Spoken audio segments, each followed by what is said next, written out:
زنده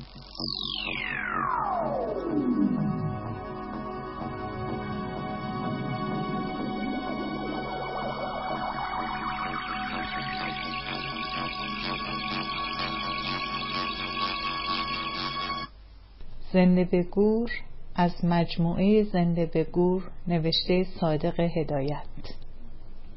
اجرا گیتی مهدوی. از یادداشت‌های یک نفر دیوانه.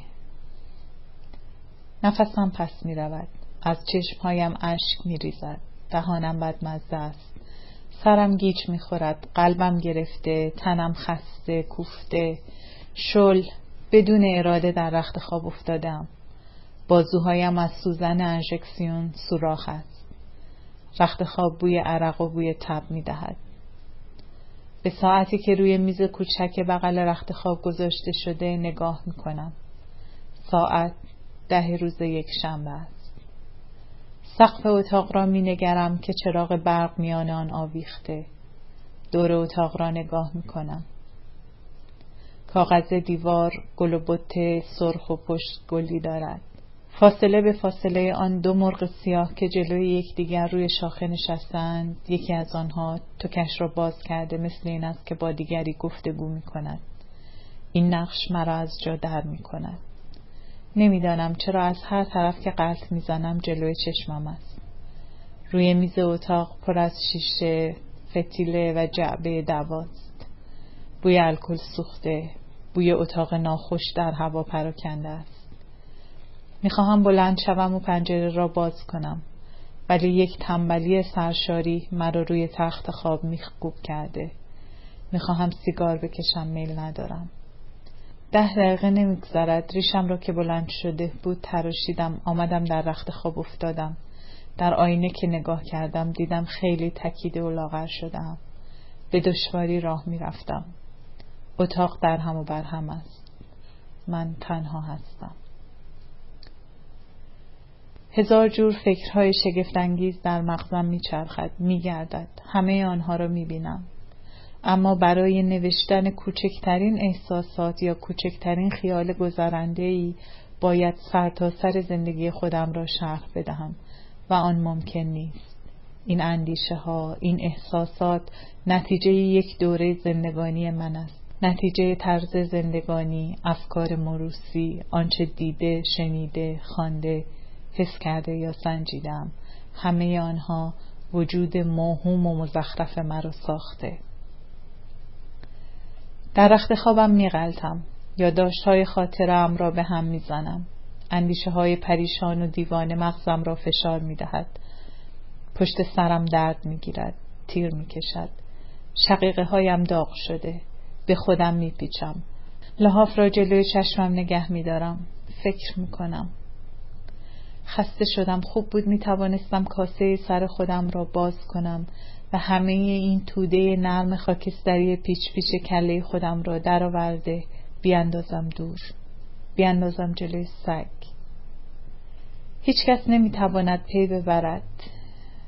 هیچ کس باور نخواهد کرد. به کسی که دستش از همه جا کوتاه بشوند میگویند برو سرت را بگذار بمیر.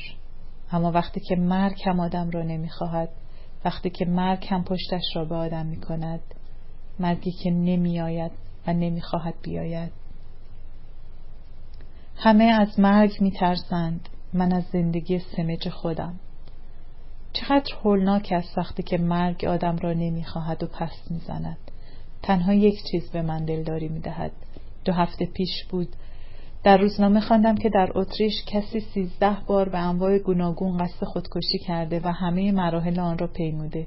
خودش را دار زده، ریسمان پاره شده. خودش را در رودخانه انداخته، او را از آب بیرون کشیدند و غیره. بالاخره برای آخرین بار خانه را که خلوت دیده با کارد آشپزخانه همه رگ و پی خودش را بریده و این دفعه 13ام میمیره. این به من دلداری میدهد. نه، کسی تصمیم خودکشی را نمیگیرد. خودکشی با بعضی ها هست. در خمیره و در سرشت آنهاست. نمیتوانند از دستش بگریزند. این سرنوشت است که فرمان روایی دارد، ولی در همین حال این من هستم که سرنوشت خودم را درست کردم. حالا دیگر نمیتوانم از دستش بگریزم، نمیتوانم از خودم فرار بکنم. باری چه میشود کرد؟ سرنوشت پرزورتر از من است. چه هوس‌هایی به سرم میزند. همینطور که خوابیده بودم دلم میخواست بچه کوچک بودم. همان گلین باجی که برایم قصه میگفت و آب دهن خودش رو فرو میداد اینجا بالای سرم نشسته بود.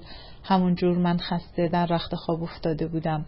او با آب و تاب برایم قصه میگفت و آهسته چشمهایم به هم میرفت.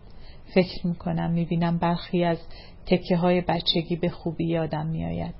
مثل این است که دیروز بوده. میبینم با بچگیم آنقدر فاصله ندارم.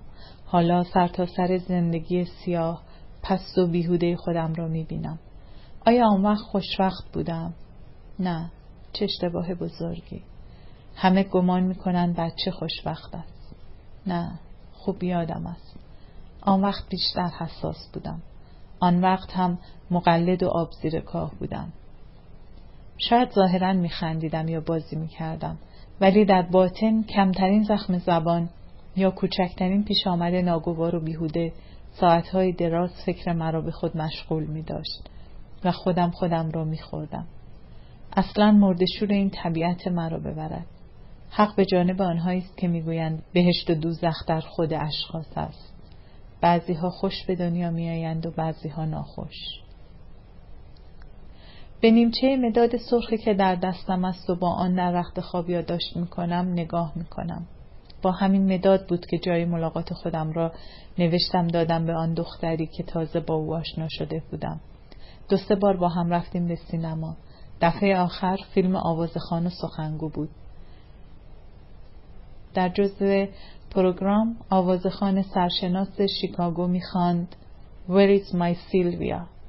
از بس که خوشم آمده بود چشمهایم را به هم گذاشتم. گوش می‌دادم.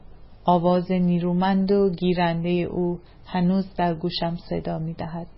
تالار سینما به لرزه در می‌آمد. به نظرم می‌آمد که او هرگز نباید بمیرد. نمی‌توانستم باور کنم که این صدا ممکن است یک روزی خاموش بشود. از لحن سوزناک او غمگین شده بودم. در همان حالی که کیف می‌کردم. ساز می‌زدند زیر و بم. قطع‌ها و ناله‌ای که از روی سیم ویولون در می‌آمد مانند این بود که آرشه ویولون را روی رگ و پی من می‌لغزانیدند و همه تار و پود تنم را آغشته به ساز می‌کرد. می‌لرزانید و مرا در سیرهای خیالی می‌برد. در تاریکی دستم را روی پستان‌های آن دختر می‌مالیدم. چشم‌های او خمار می‌شد.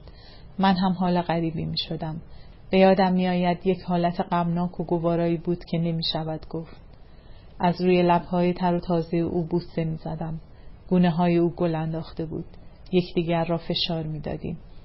موضوع فیلم را نفهمیدم. با دست‌های او بازی می‌کردم. او هم خودش را چسبانده بود به من. حالا مثل این است که خواب دیده باشم. روز آخری که از همدیگر جدا شدیم تا کنون 9 روز می‌شود. قرار گذاشت فردای آن روز بروم او را بیاورم اینجا در اتاقم. خانه او نزدیک قبرستان ممپارناس بود. همان روز رفتم او را با خودم بیاورم. آنجا کنج کوچه از واگن زیرزمینی پیاده شدم. باد سرد می‌وزید. هوا ابری و گرفته بود. نمی‌دانستم چه شد که پشیمان شدم. نه اینکه او زشت بود یا از او خوشم نمی‌آمد، اما یک قوه‌ای مرا باز داشت. نخواستم دیگر او را ببینم. می‌خواستم همه دلبستگی‌های خودم را از زندگی ببرم. بی اختیار رفتم در قبرستان. دم در پاسبان آنجا خودش را در شنل سرمه‌ای پیچیده بود. خاموشی شگرفی در آنجا فرمان روایی داشت. من آهسته قدم می‌زدم به سنگ قبرها، صلیب‌هایی که بالای آنها گذاشته بودند، گل‌های مصنوعی گلدان‌ها و سبزه‌ها را که کنار یا روی گورها بود خیره نگاه می‌کردم. اسم برخی از مرده‌ها را می‌خواندم. افسوس می‌خوردم که چرا به جای آنها نیستم. با خودم فکر می‌کردم اینها چقدر خوشبخت بودند. به مرده‌هایی که تن آنها زیر خاک از هم پاشیده شده بود رشک می‌بردم. هیچ وقت یک احساس حسادتی به این اندازه در من پیدا نشده بود. به نظرم می آمد که مرگ یک خوشبختی و یک نعمتی است که به آسانی به کسی نمی دهند. درست نمی دانم چقدر وقت گذشت. مات نگاه می کردم. دختره به کلی از یادم رفته بود.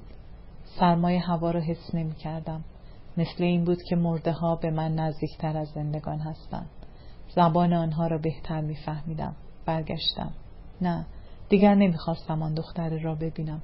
می خواستم از همه چیز و از همه کار کناره بگیرم. می خواستم ناامید بشوم و بمیرم. چه فکرهای مزخرفی برایم می آید. شاید پرت می گویم. چند روز بود که با ورق فال می گرفتم. نمیدانم چطور شده بود که به خرافات اعتقاد پیدا کرده بودم. جداً فال می گرفتم. یعنی کار دیگری نداشتم. کار دیگری نمی توانستم بکنم. می خواستم با آینده خودم قمار بزنم. نیت کردم. دیدم 3.5 ساعت پشت سر هم با ورق فال می گرفتم. اول بر می زدم. بعد روی میز 1 ورق از رو و 5 ورق دیگر از پشت می چیدم. آن وقت روی ورق دومی که از پشت بود 1 ورق از رو و 4 ورق دیگر از پشت می گذاشتم. به همین ترتیب تا اینکه روی ورق ششمی هم ورق از رو می آمد. بعد طوری می چیدم که 1 خال سیاه و 1 خال سرخ فاصله به فاصله روی هم قرار بگیرد. به ترتیب شاه، بیبی، سرباز، 10، 9 و غیره. هر خانه که باز می شد ورق زیر آن را از رو می گذاشتم و اگر ورق مناسبی می آمد روی خانه ها می چیدم. ولی از 6 خانه نباید بیشتر بشود. تک خال ها را جداگانه بالای خانه ها می گذاشتم به طوری که اگر فال خوب می آمد همه ورق های خانه های پایین مرتب روی 1 های همرنگ خودشان گذاشته می شد. این فال را در بچگی یاد گرفته بودم و با آن وقت را می گذرانیدم. 7-8 روز پیش در قهوه خانه نشسته بودم. 2 نفر روبرویم تخت نرد بازی می کردند. یکی از آنها به رفیقش که با صورت سرخ سر کچل سیگار را زیر سبیل آویزان خودش گذاشته بود و با قیافه احمقانه‌ای به او گوش میداد گفت: هرگز نشده که من سر قمار ببرم. از 10 مرتبه 9 دفعه آن را می بازم. من به آنها مات نگاه می کردم. چه می خواستم بگویم؟ نمیدانم. باری بعد آمدم در کوچه ها بدون اراده می رفتم. چندین بار به فکرم رسید که چشمهایم را ببندم بروم جلوی اتومبیل چرخهای آن از رویم بگذرد. اما مردن سختی بود. بعد هم از کجا آسوده می شدم. شاید باز هم زنده می ماندم. این فکر است که مرا دیوانه می کند. بعد همینطور از چهارراه‌ها و جاهای شلوغ رد می شدم. در میان این گروهی که در آمد و شد بودند صدای نعل اسب گاری ها، عرابه ها، بوق اتومبیل، همهمه و جنجال، تک و تنها بودم. ما بین چندین میلیون آدم مثل این بود که در قایق شکسته نشستم و در میان دریا گم شدم. حس می کردم که مرا با افتضاح از جامعه آدم ها بیرون کردند. می دیدم که برای زندگی درست نشده بودم. با خود دلیل و برهان می آوردم و گام های 1 نواخت بر می داشتم. پشت شیشه مغازه هایی که پرده نقاشی گذاشته بودند می ایستادم. مدتی خیره نگاه می کردم. افسوس می خوردم که چرا نقاش نشدم. تنها کاری بود که دوست داشتم و خوشم می آمد. با خودم فکر می کردم. می دیدم.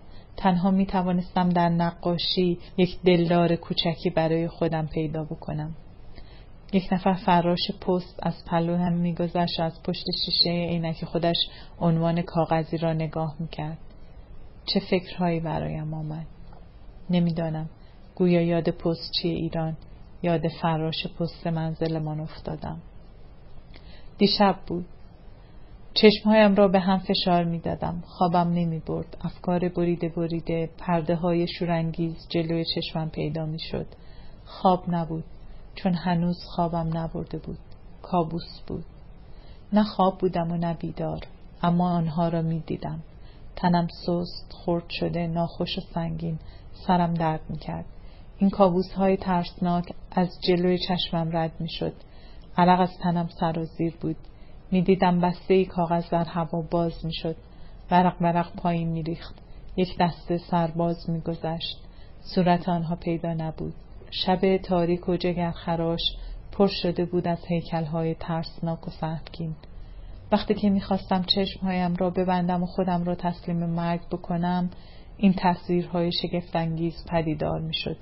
دایره‌ای آتشفشان که به دور خودش میچرخید. مرده‌ای که روی آب رودخانه شناور بود. چشمهایی که از هر طرف به من نگاه میکردند. حالا خوب به یادم میآید. شکل‌های دیوانه و خشمناک به من هجوم آور شده بودند.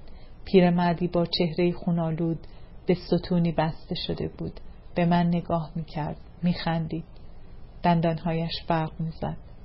خفاشی با بالهای سرد خودش میزد به صورتم. روی ریسمان باریکی راه میرفتم. زیر آن گرداب بود. میلغزیدم. میخواستم فریاد بزنم. دستی روی شانه من گذاشته میشد. یک دست یخزده گلویم را فشار میداد. به نظرم میآمد که قلبم میایستد. ناله های مشعومی که از ته تاریکی شبها میآمد. صورتهایی که سایه بر آنها پاک شده بود. آنها خود به خود پدیدار می شدند و ناپدید می گشتند. در جلوی آنها چه می توانستم بکنم؟ در عین حال آنها خیلی نزدیک و خیلی دور بودند. آنها را در خواب نمی دیدم، چون هنوز خوابم نبرده بود. نمیدانم، همه را منتر کردم. خودم منتر شدم، ولی یک فکر است که دارد مرا دیوانه می کند. نمیتوانم جلوی لبخند خودم را بگیرم. گاهی خنده بیخ گلویم را میگیرد. آخرش هیچ کس نفهمید ناخوشی من چیست. همه گول خوردند. 1 هفته است که خودم را به ناخوشی زدم یا ناخوشی غریبی گرفتم. خواهی نخواهی سیگار را برداشتم، آتش زدم. چرا سیگار میکشم؟ خودم هم نمیدانم. 2 انگشت دست چپ را که لای آن سیگار است به لب میگذارم. دود آن را در هوا فوت میکنم. این هم یک ناخوشی است. حالا که به آن فکر میکنم تنم میلرزد. 1 هفته بود، شوخی نیست، که خودم را به اقسام گوناگون شکنجه میدادم. میخواستم ناخوش بشوم. چند روز بود هوا سرد شده بود. اول رفتم شیر آب سرد را روی خودم باز کردم. پنجره حمام را باز گذاشتم. حالا که به یادم میافتد چندشم میشود. نفسم پس رفت. پشت و سینه‌ام درد گرفت. با خودم گفتم دیگر کار تمام است. فردا سینه درد سختی خواهم گرفت و بستری میشوم. بر شدت آن میافزایم. بعد هم کلاک خود را میکنم. فردا صبحش که بیدار شدم کمترین احساس سرماخوردگی در خودم نکردم. دوباره رختهای خودم را کم کردم. هوا که تاریک شد در را از پشت بستم. چراغ را خاموش کردم. پنجره اتاق را باز کردم و جلوی سوز سرما نشستم. باد سرد می‌وزید. به شدت می‌لرزیدم. صدای دندانهایم که به هم می‌خورد می‌شنیدم. به بیرون نگاه می‌کردم. مردمی که در آمد و شد بودند، سایه‌های سیاه آنها، اتومبیل‌ها که می‌گذشتند، از بالای طبقه 6 عبارت کوچک شده بودند. تن لختم را تسلیم سرما کرده بودم و به خودم می‌پیچیدم. همان وقت این فکر برایم آمد که دیوانه شدم. به خودم می‌خندیدم. به زندگانی می‌خندیدم.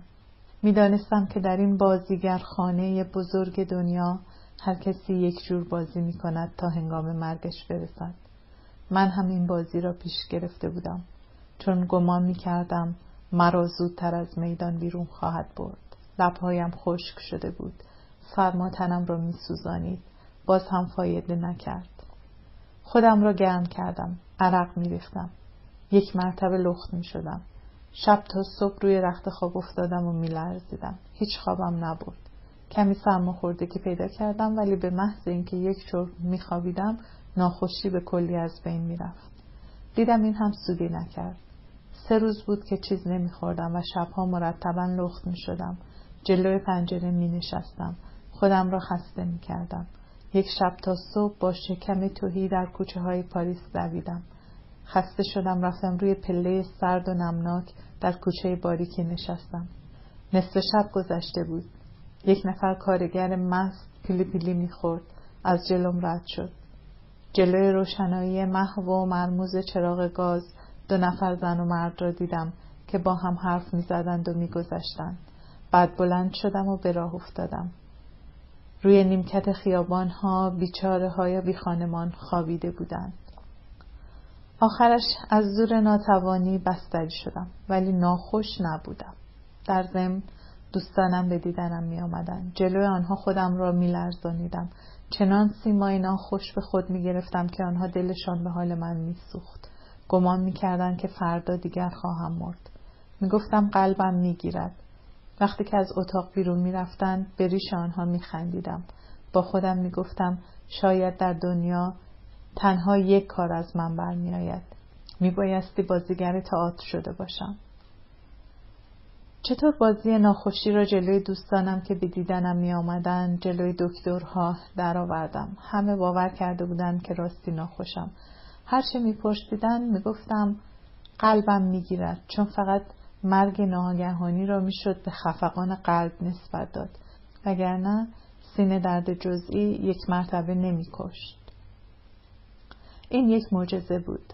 وقتی که فکر می کنم حالت غریبی به من دست می دهد. 7 روز بود که خودم را شکنجه می دادم. اگر به اصرار و پافشاری رفقا چایی از صاحب خانه می خواستم و می خوردم حالم سر جا می آمد. ترسناک بود. ناخوشی به کلی رفت می شد. چقدر میل داشتم نانی که پای چایی گذاشته بودن بخورم، اما نمی خوردم. هر شب با خودم می گفتم دیگر بستری شدم، فردا دیگر نخواهم توانست از جا بلند بشوم. می رفتم کاسه هایی که در آن گرد تریاک پر کرده بودم می آوردم.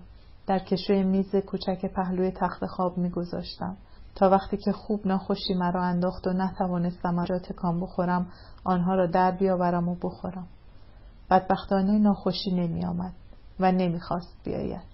یک بار که جلوی یک نفر از دوستانم ناگزیر شدم یک تکه نان کوچک را با چایی بخورم، حس کردم که حالم خوب شد. به کلی خوب شد. از خودم ترسیدم. از جان سختی خودم ترسیدم. هولناک بود. باور کردنی نیست. اینها را که می نویسم حواسم سر جایش است. پرت نمی گویم. خوب یادم است. این چه قوه‌ای بوده که در من پیدا شده بود. دیدم هیچ کدام از این کارها سودی نکرد. باید جدی ناخوش بشوم. آری، زهر کشنده آنجا در کیفم است. زهر فوری. یادم میآید آن روز بارانی که به دروغ و دونگ و 1000 زحمت آن را به اسم عکاسی خریدم، اسم و آدرس دروغی داده بودم. سیانور دو پتاسیم که در کتاب طبی خوانده بودم و نشانی های آن را میدانستم، تشنج، تنگی نفس، جان کندن در صورتی که شکم ناشتا باشد، 20 گرم آن فوراً یا در 2 دقیقه میکشد. برای اینکه در نزدیکی هوا خراب نشود آن را در قلع شکلات پیچیده بودم و رویش را یک قشر از موم گرفته بودم و در شیشه دربست بلوری گذاشته بودم. مقدار آن 100 گرم بود و آن را مانند جواهر گرانبهایی با خود داشتم، اما خوشبختانه چیز بهتر از آن گیر آوردم. تریاک قاچاق، آن هم در پاریس. تریاک که مدت‌ها بود در جستجویش بودم به طور اتفاق به چنگ آوردم. خوانده بودم که طرز مردن با تریاک به مراتب گواراتر و بهتر از زهر اولی است. حالا می‌خواستم خودم را جدا ناخوش بکنم و بعد تریاک بخورم. سیانور دو پتاسیم را باز کردم. از کنار گلوله تخم مرغ آن به اندازه 2 گرم تراشیدم. در کاشه خالی گذاشتم. با چسب لبه آن را چسبانیدم و خوردم. نیم ساعتی گذشت. هیچ حس نکردم. روی کاشه که به آن آلوده شده بود شورمزه بود. دوباره آن را برداشتم. این دفعه به اندازه 5 گرم تراشیدم و کاشه را فرو دادم. رفتم در رخت خواب خوابیدم. همچین خوابیدم که شاید دیگر بیدار نشوم. این فکر هر آدم عاقلی را دیوانه می کند. نه، هیچ حس نکردم. زهر کشنده به من کارگر نشد. حالا هم زنده هستم. زهر هم آنجا در کیفم افتاده. من توی رخت خواب نفسم پس می رود. اما این در اثر آن دوا نیست. من روی این تن شدم. روی این تن که در افسانه ها نوشتند. باور کردنی نیست، اما باید بروم. بیهوده است. زندگانیم وازده شده. بی خود، بی مصرف. باید هر چه زودتر کلک را کند و رفت. این دفعه شوخی نیست. هر چه فکر می کنم هیچ چیز مرا به زندگی وابستگی نمی دهد. هیچ چیز و هیچ کس. یادم میآید پس پریروز بود، دیوانه‌وار در اتاق خودم قدم میزدم، از این سو به آن سو میرفتم. وقتهایی که به دیوار آویخته، ظرف روشویی، آینه در گنجه، عکسی که به دیوار است، تخت خواب، میز میان اتاق، کتاب‌هایی که روی آن افتاده، صندلی‌ها، کفشی که زیر گنجه گذاشته شده، چمدان‌های گوشه اتاق پی در پی از جلوی چشمم می‌گذشتند، اما من آنها را نمی‌فهمیدم یا دقت نمی‌کردم. به چه فکر می‌کردم؟ نمی‌دونم. بی خود گام برمی‌داشتم. یک باره به خود آمدم. این راه رفتن وحشیانه را یک جای دیده بودم و فکر مرا به سوی خود کشیده بود. نمیدانستم کجا. به یادم افتاد در باغ وحش برلین اولین بار بود که جانوران درنده را دیدم. آنهایی که در قفس خودشان بیدار بودند همینطور راه می‌رفتند. درست همینطور. در آن موقع من هم مانند این جانوران شده بودم. شاید مثل آنها هم فکر می‌کردم. در خودم حس کردم که مانند آنها هستم. این راه رفتن بدون اراده، چرخیدن به دور خودم، به دیوار که برمیخوردم طبیعتاً حس می‌کردم که مانع است. برمیگشتم. آن جانوران هم همین کار را می‌کنند. نمی‌دانم چه می‌نویسم. تیک و تاک ساعت همانطور بغل گوشم صدا می‌دهد. می‌خواهم آن را بردارم از پنجره پرت کنم بیرون. این صدای هولناک که گذشتن زمان را در کلم با چکش می‌کوبد. یک هفته بود که خودم را آماده مرگ می‌کردم. هر چه نوشته و کاغذ داشتم همه را نابود کردم. رختهای چرکم را دور انداختم تا بعد از من که چیزهایم را وارسی می‌کنند چیز چرک نیابند. رخت زیر نو که خریده بودم پوشیدم تا وقتی که مرا از رخت خواب بیرون می‌کشند و دکتر می‌آید معاینه بکند شیک بوده باشم. شیشه ادکلونی را برداشتم، در رخت خواب پاشیدم که خوشبو بشود. ولی از آنجایی که هیچ یک از کارهایم مانند دیگران نبود، این دفعه هم باز مطمئن نبودم. از جان سختی خود می‌ترسیدم. مثل این بود که این بار امتیاز و برتری را به آسانی به کسی نمی‌دهند. می‌دانستم که به این مفتی کسی نمی‌میرد. عکس خویشان خودم را درآوردم نگاه کردم. هر کدام از آنها مطابق مشاهدات خودم پیش چشمم مجسم شدند. آنها را دوست داشتم و دوست نداشتم. می‌خواستم ببینم و نمی‌خواستم. نه، یادگارهای آنجا زیاد جلوی چشمم روشن بود. عکس‌ها را پاره کردم. دلبستگی نداشتم. خودم را قضاوت کردم، دیدم یک آدم مهربانی نبودم. من سخت، خشن و بیزار درست شدم. شاید اینطور نبودم. تا اندازه هم زندگی و روزگار مرا اینطور کرد. از مرگ هم هیچ نمی ترسیدم. برعکس، یک ناخوشی، یک دیوانگی مخصوصی در من پیدا شده بود که به سوی مغناطیس مرگ کشیده می شدم. این هم تازگی ندارد. یک حکایتی به یادم افتاد. مال 5-6 سال پیش است. در تهران یک روز صبح زود رفتم در خیابان شاه‌آباد از عطاری تریاک بخرم. اسکناس 3 تومانی را جلوی او گذاشتم. گفتم 2 قران تریاک. او با ریش حنا بسته و عرقچینی که روی سرش بود صلوات می‌فرستاد. زیر چشمه به من نگاه کرد. مثل چیزی که قیافه شناس بود یا فکر مرا خواند. گفت پول خرد نداریم. 2 قرانی در آوردم دادم. گفت نه اصلا نمی فروشیم. علت آن را پرسیدم. جواب داد شما جوان و جاهل هستید. خدای نکرده یک وقت به سرتان بزند تریاک را می خورید. من هم اصرار نکردم. نه، کسی تصمیم خودکشی را نمی گیرد. خودکشی با بعضی ها هست. در خمیره و در نهاد آنهاست. آری، سرنوشت هر کسی روی پیشانیش نوشته شده. خودکشی هم با بعضی ها زاییده شده. من همیشه زندگانی را به مسخره گرفتم. دنیا، مردم همش به چشمم یک بازیچه، یک ننگ، یک چیز پوچ و بی‌معنی است. میخواستم بخوابم و دیگر بیدار نشوم و خواب هم نبینم. ولی چون در نزد همه مردم خودکشی یک کار عجیب و غریبی است، میخواستم خودم را ناخوش و سخت بکنم. مردنی و ناتوان بشوم و بعد از آن که چشم و گوش همه پر شد تریاک بخورم تا بگویند ناخوش شد و مرد. در رخت خواب یادداشت میکنم. 3 بعد از ظهر است. 2 نفر به دیدنم آمدند. حالا رفتن. تنها ماندم. سرم گیج می رود. تنم راحت و آسوده است. در معده‌ام 1 فنجان شیر و چایی است. تنم شل. سست و گرمای ناخوشی دارد. یک ساز قشنگی در صفحه گرامافون شنیده بودم. یادم آمد. میخواهم آن را به سوت بزنم، نمیتوانم. کاش آن صفحه را دوباره میشنیدم. الان نه از زندگی خوشم میآید و نه بدم میآید. زنده‌ام بدون اراده، بدون میل. یک نیروی فوق‌العاده‌ای مرا نگه داشته. در زندان زندگانی زیر زنجیرهای فولادین بسته شدم. اگر مرده بودم مرا می‌بردند در مسجد پاریس، به دست عرب‌های بی پیر می‌افتادم. دوباره می‌مردم. از ریخت آنها بیزارم. در هر صورت به حال من فرق نمی‌کرد. پس از آن که مرده بودم، اگر مرا در مبال هم انداخته بودند برایم یکسان بود. آسوده شده بودم. تنها منزلمان گریه و شیون می‌کردند. عکس مرا می‌آوردند.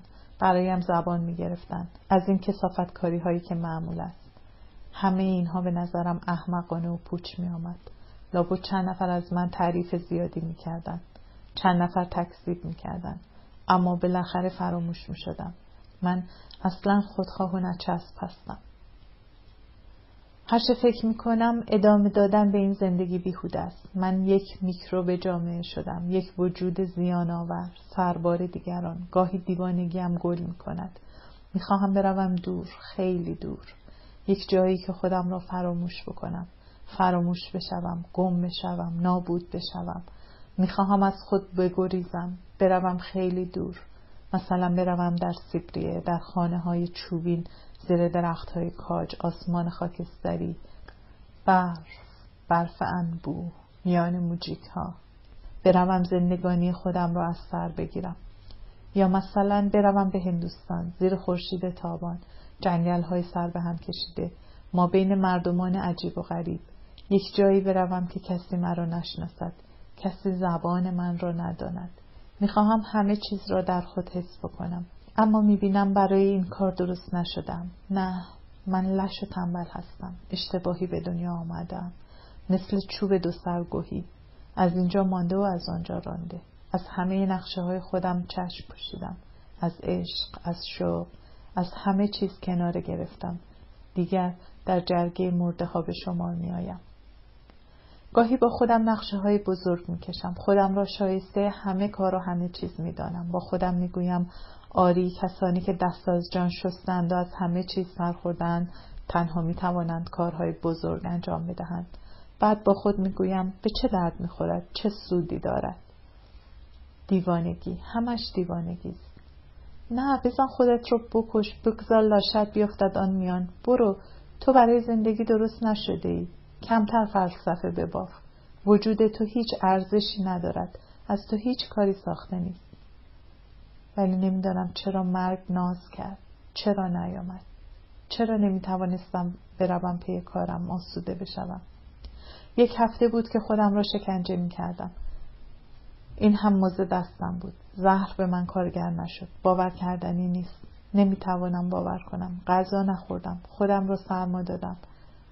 سرکه خوردم. هر شب گمان میکردم سل سواره گرفتم. صبح که برمیخواستم از روز پیش حالم بهتر بود. این را به کی میشود گفت؟ یک تب نکردم. اما خواب هم ندیدم.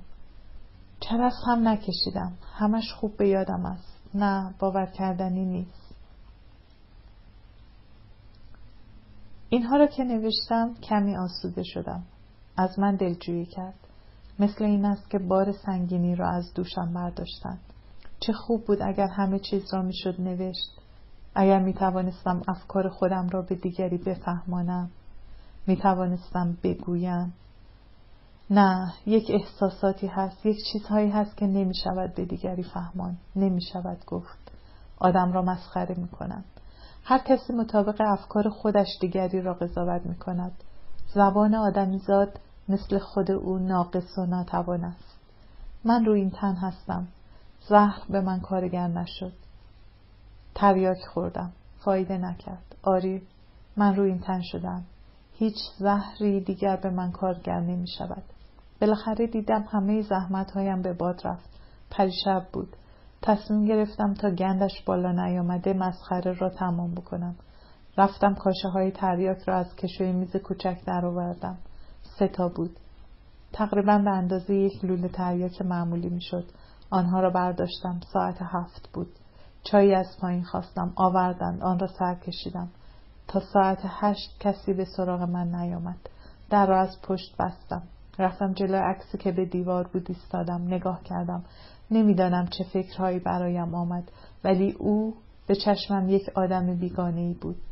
با خودم میگفتم این آدم چه وابستگی با من دارد؟ ولی این صورت را میشناختم. او را خیلی دیده بودم. بعد برگشتم. احساس شورش، ترس یا خوشی نداشتم. همه کارهایی که کرده بودم و کاری که میخواستم بکنم و همه چیز به نظرم بیهوده و پوچ بود.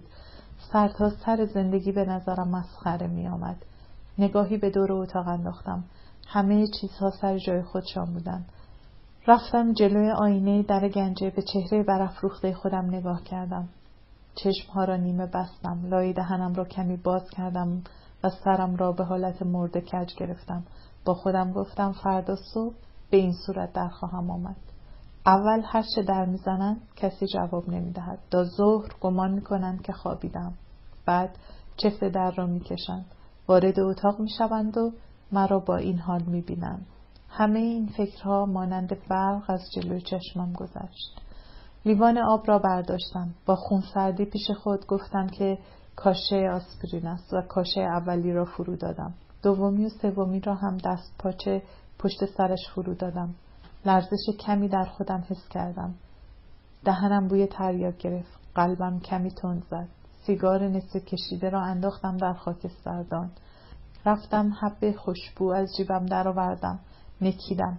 دوباره خودم را جلو آینه دیدم. به دور اتاق نگاهی انداختم. همه چیزها سر جای خودشان بودند. با خودم گفتم دیگر کار تمام است. فردا افلاطون هم نمیتواند مرا زنده بکند. رختهایم را روی صندلی پهلوی تخت مرتب کردم. لحاف را روی خودم کشیدم. بوی ادکلن گرفته بود.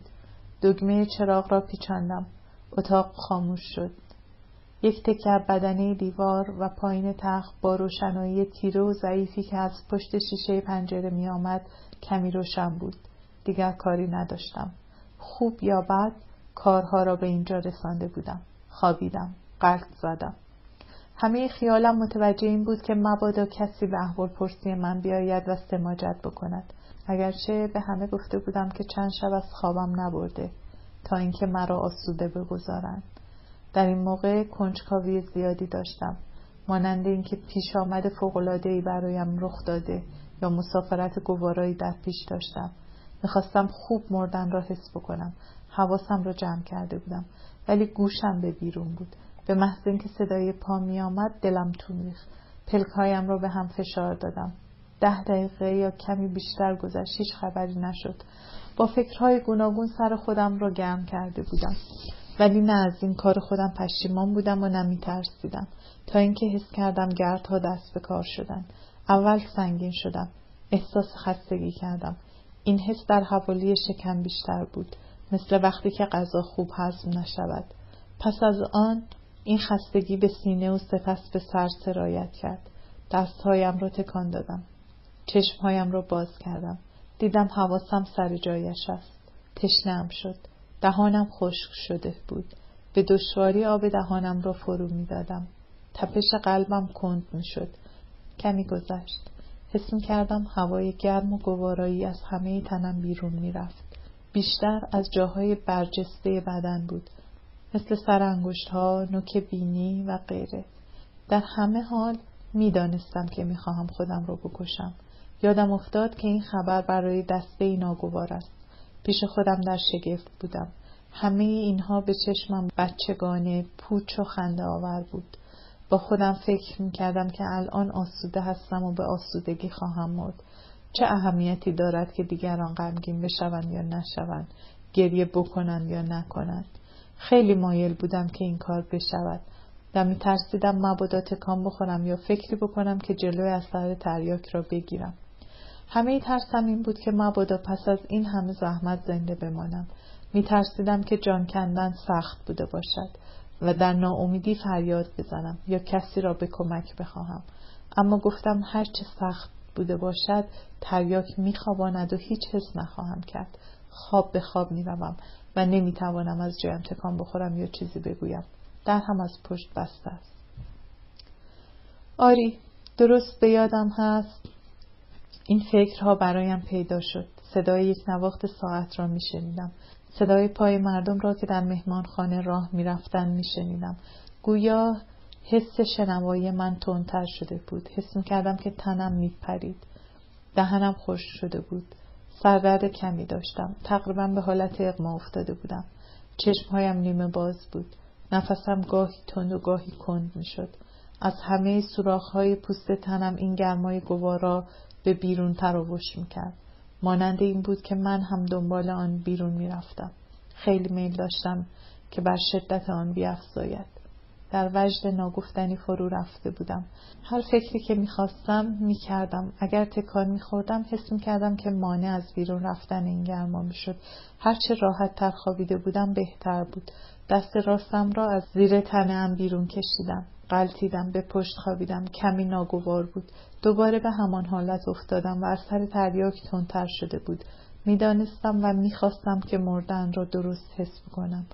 احساساتم تند و بزرگ شده بود. در شگفت بودم که چرا خوابم نبرده. مثل این بود که همه هستی من از تنم به طرز خوش و گوارایی بیرون میرفت. قلبم آهسته میزد. نفس آهسته میکشیدم. گمان میکنم 2-3 ساعت گذشت. در این بین کسی در زد.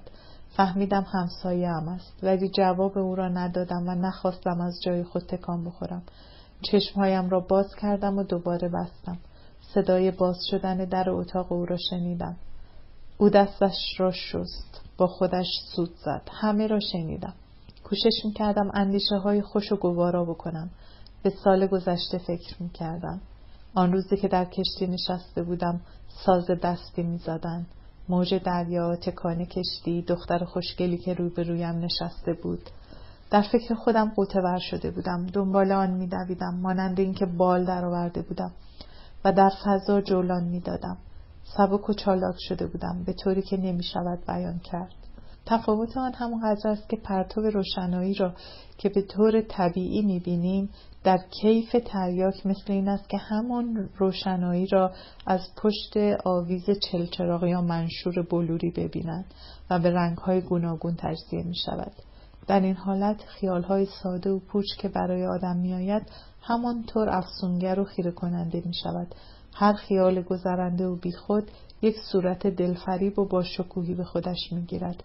اگر دورنما یا چشماندازی از فکر آدم بگذرد بی اندازه بزرگ می شود. فضا باد می کند. گذشتن زمان محسوس نیست. در این هنگام خیلی سنگین شده بودم. حواسم بالای تنم موج می زد، اما حس می کردم که خوابم نبرده. آخرین احساسی که از کیف و نشعه تریاک به یادم است این بود که پاهایم سرد و بی‌حس شده بود. تنم بدون حرکت. حس می‌کردم که میروم و دور میشوم، ولی به مجرد اینکه تأثیر آن تمام شد یک غم و اندوه بی‌پایانی مرا فرا گرفت. حس کردم که حواسم دارد سر جایش میآید. خیلی دشوار و ناگوار بود. سردم شد. بیشتر از نیم ساعت خیلی سخت لرزیدم. صدای دندانهایم که به هم میخورد میشنیدم. بعد تب آمد. تب سوزان و عرق از تنم سرازیر شد. قلبم میگرفت. نفسم تنگ شده بود. اولین فکری که برایم آمد این بود که هرچه رشته بودم پنبه شد و نشد آنطوری که باید شده باشد. از جان سختی خودم بیشتر تعجب کرده بودم. پی بردم که یک قوه تاریک و یک بدبختی ناگفتنی با من در نبرد است. به دشواری نیمه تنه در رخت خوابم بلند شدم. دگمه چراغ برق را پیچاندم. روشن شد. نمیدانم چرا دستم رفت به سوی آینه کوچکی که روی میز پهلوی تخت بود. دیدم صورتم آماس کرده بود. رنگم خاکی شده بود. از چشمهایم اشک می‌ریخت. قلبم به شدت می‌گرفت. با خودم گفتم که اقلن قلبم خراب شد. چراغ را خاموش کردم و در رخت خواب افتادم. نه، قلبم خراب نشد. امروز بهتر است. نه، بادمجان بم آفت ندارد. برایم دکتر آمد. قلبم را گوش داد. نبضم را گرفت. زبانم را دید. درجه گذاشت. از همین کارهای معمولی که همه دکترها به محض ورود می کنند و همه جای دنیا یک جور هستند. به من نمک میوه و گنه داد. هیچ نفهمید درد من چه است. هیچ کس به درد من نمیتواند پی ببرد. این دواها خنده آور است. آنجا روی میز 7-8 جور دوا برایم قطار کردند. من پیش خودم میخندیدم. چه بازیگر خانه است. تیک و تاک ساعت همینطور بغل گوشم صدا میدهد. صدای بوق اتومبیل و دوچرخه و غریو ماشین دودی از بیرون میآید. به کاغذ دیوار نگاه میکنم. برگ‌های باریک ارغوانی سیر و خوشه گل سفید دارد. روی شاخه آن فاصله به فاصله 2 مرغ سیاه روبروی یکدیگر نشستند. سرم تهی، معده‌ام مالش می‌رود. تنم خرد شده. روزنامه‌هایی که بالای گنج انداختم به حالت مخصوصی مانده. نگاه که می‌کنم یک مرتبه مثل این است که همه آنها به چشمم غریبه می‌آید. خودم به چشم خودم بیگانه‌ام. در شگفت هستم که چرا زنده‌ام، چرا نفس می‌کشم، چرا گرسنه‌ام می‌شود، چرا می‌خورم، چرا راه می‌روم، چرا اینجا هستم. این مردمی که می‌بینم کی هستند و از من چه می‌خواهند. حالا خوب خودم را می‌شناسم، همانطوری که هستم، بدون کم و زیاد. هیچ کاری نمی‌توانم بکنم. روی تخت خسته و کوفته افتادم. ساعت به ساعت افکارم می‌گردند. در همان دایره‌های ناامیدی حوصله‌ام به سر رفته. هستی خودم مرا به شگفت انداخته. چقدر تلخ و ترسناک است هنگامی که آدم هستی خودش را حس می‌کند. در آینه که نگاه می‌کنم به خودم می‌خندم. صورتم به چشم خودم آنقدر ناشناس و بیگانه و خنده آور آمده. این فکر چندین بار برایم آمده. روی این تن شدم. روی این تن که در افسانه ها نوشتند حکایت من است. معجزه بود. اکنون همه جور خرافات و مزخرفات را باور می‌کنم. افکار شگفت‌انگیز از جلوی چشمم می‌گذرد. معجز بود. حالا می‌دانم که خدا یا یک زهرمار دیگری در ستمگری بیپایان خودش 2 دسته مخلوق آفریده، خوشبخت و بدبخت. از اولی‌ها پشتیبانی می‌کند و بر آزار و شکنجه دسته دوم به دست خودشان می‌افزاید. حالا باور می‌کنم که یک قوای درنده و پستی، یک فرشته بدبختی با بعضی‌ها هست. بالاخره تنها ماندم. الان دکتر رفت. کاغذ و مداد را برداشتم. میخواهم بنویسم. نمیدانم چه. یا اینکه مطلبی ندارم و یا از بس که زیاد است نمیتوانم بنویسم. این هم خودش بدبختی است. نمیدانم. نمیتوانم گریه بکنم. شاید اگر گریه میکردم اندکی به من دلداری میداد. نمیتوانم. شکل دیوانه ها شدم. در آینه دیدم موهای سرم وز کرده. چشمهایم باز و بی حالت است. فکر میکنم اصلا صورت من نباید این شکل بوده باشد. صورت خیلی ها با فکرشان توفیر دارد.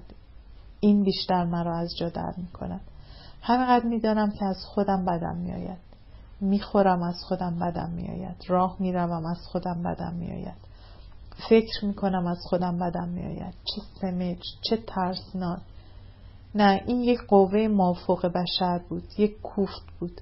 حالا اینجور چیزها را باور میکنم. دیگر هیچ چیز به من کارگر نیست. سیانور خوردم در من اثر نکرد. تریاک خوردم باز هم زندم. اگر اژدها هم مرا بزند اژدها میمیرد. نه، کسی باور نخواهد کرد. آیا این زهرها خراب شده بود؟ آیا به قدر کافی نبود؟ آیا زیادتر از اندازه معمولی بود؟ آیا مقدار آن را عوضی در کتاب طبی پیدا کرده بودم؟ آیا دست من زهر را نوشدارو می کند؟ نمیدانم. این فکرها 100 بار برایم آمده. تازگی ندارد. به یادم میآید شنیدم وقتی که دور کژدم آتش بگذارند خودش را نیش میزند. آیا دور من یک حلقه آتشین نیست؟ جلوی پنجره اتاقم روی لبه سیاه شیروانی که آب باران در گودالی آن جمع شده 2 گنجشک نشستند. یکی از آنها نوک خود را در آب فرو میبرد، سرش را بالا میگیرد. دیگری پهلوی او کس کرده خودش را میجورد. من تکان خوردم. هر 2 آنها جیر جیر کردند و با هم پریدند. هوا ابر است. گاهی از پشت لکه های ابر آفتاب رنگ پریده در می آید. ساختمان های بلند روبرو همه دود زده، سیاه و غم انگیز زیر فشار این هوای سنگین و بارانی ماندند. صدای دور و خفه شهر شنیده می شود. این ورقهای بدجنس که با آنها فال گرفتم، این ورقهای دروغگو که مرا گول زدند، آنجا در کشوی میزم است. خنده‌دارتر از همه آن است که هنوز هم با آنها فال میگیرم. چه می شود کرد؟ سرنوشت پرزورتر از من است. خوب بود که آدم با همین آزمایش هایی که از زندگی دارد می توانست دوباره به دنیا بیاید و زندگانی خودش را از سر نو اداره بکند. اما کدام زندگی؟ آیا در دست من است؟ چه فایده دارد؟ یک قوای کور و ترسناکی بر سر ما سوارند. کسانی هستند که یک ستاره شومی سرنوشت آنها را اداره می کند. زیر بار آن خرد می شوند و می خواهند که خرد بشوند. دیگر نه آرزویی دارم و نه کینه‌ای. آنچه که در من انسانی بود از دست دادم. گذاشتم گم بشود. در زندگانی آدم باید یا فرشته بشود یا انسان و یا حیوان. من هیچ کدام از آنها نشدم. زندگانیم برای همیشه گم شد. من خودپسند، ناشی و بیچاره به دنیا آمده بودم. حال دیگر غیر ممکن است که برگردم و راه دیگری در پیش بگیرم. دیگر نمیتوانم دنبال این سایه های بیهوده بروم، با زندگانی گلاویز بشوم، کشتی بگیرم. شماهایی که گمان میکنید در حقیقت زندگی میکنید، کدام دلیل و منطق محکمی در دست دارید؟ من دیگر نمیخواهم نه ببخشم و نه بخشیده شوم، نه به چپ بروم و نه به راست. میخواهم چشمهایم را به آینده ببندم و گذشته را فراموش بکنم. نه، نمیتوانم از سرنوشت خودم بگریزم. این فکرهای دیوانه، این احساسات، این خیالهای گذرنده که برایم میآید، آیا حقیقی نیست؟ در هر صورت خیلی طبیعی تر و کمتر ساختگی به نظر میآید تا افکار منطقی من. گمان میکنم آزادم، ولی جلوی سرنوشت خودم نمیتوانم کمترین ایستادگی بکنم. افسار من به دست اوست که مرا به این سو آن سو میکشاند. پستی زندگی که نمیتوانند از دستش بگریزند، نمیتوانند فریاد بکشند، نمیتوانند نبرد بکنند. زندگی احمق. حالا دیگر نه زندگانی میکنم و نه خواب هستم. نه از چیزی خوشم میآید و نه بدم میآید. من با مرگ آشنا و مانوس شدم. یگانه دوست من است. تنها چیزی است که از من دلجویی می کند. قبرستان منپارناس به یادم می آید. دیگر به مرده ها حسادت نمی ورزم. من هم از دنیای آنها به شمار می آیم. من هم با آنها هستم. یک زنده به گور هستم. خسته شدم. چه مزخرفاتی نوشتم. با خودم می گویم برو دیوانه، کاغذ و مداد را دور بیانداز دور. پرتگویی بس است، خفه بشو، پاره کن. مبادا این مزخرفات به دست کسی بیفتد. چگونه مرا قضاوت خواهند کرد؟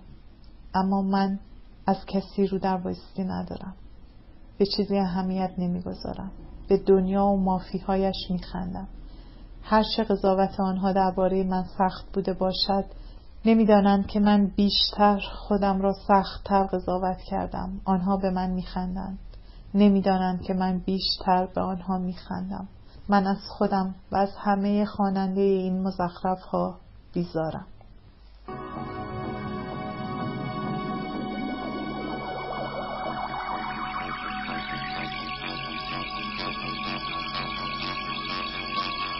این یادداشت‌ها با یک دسته ورق در کشوی میز او بود، ولی کن خود او در تخت خواب افتاده، نفس کشیدن از یادش رفته بود. پاریس، 11 اسفند ماه 1308.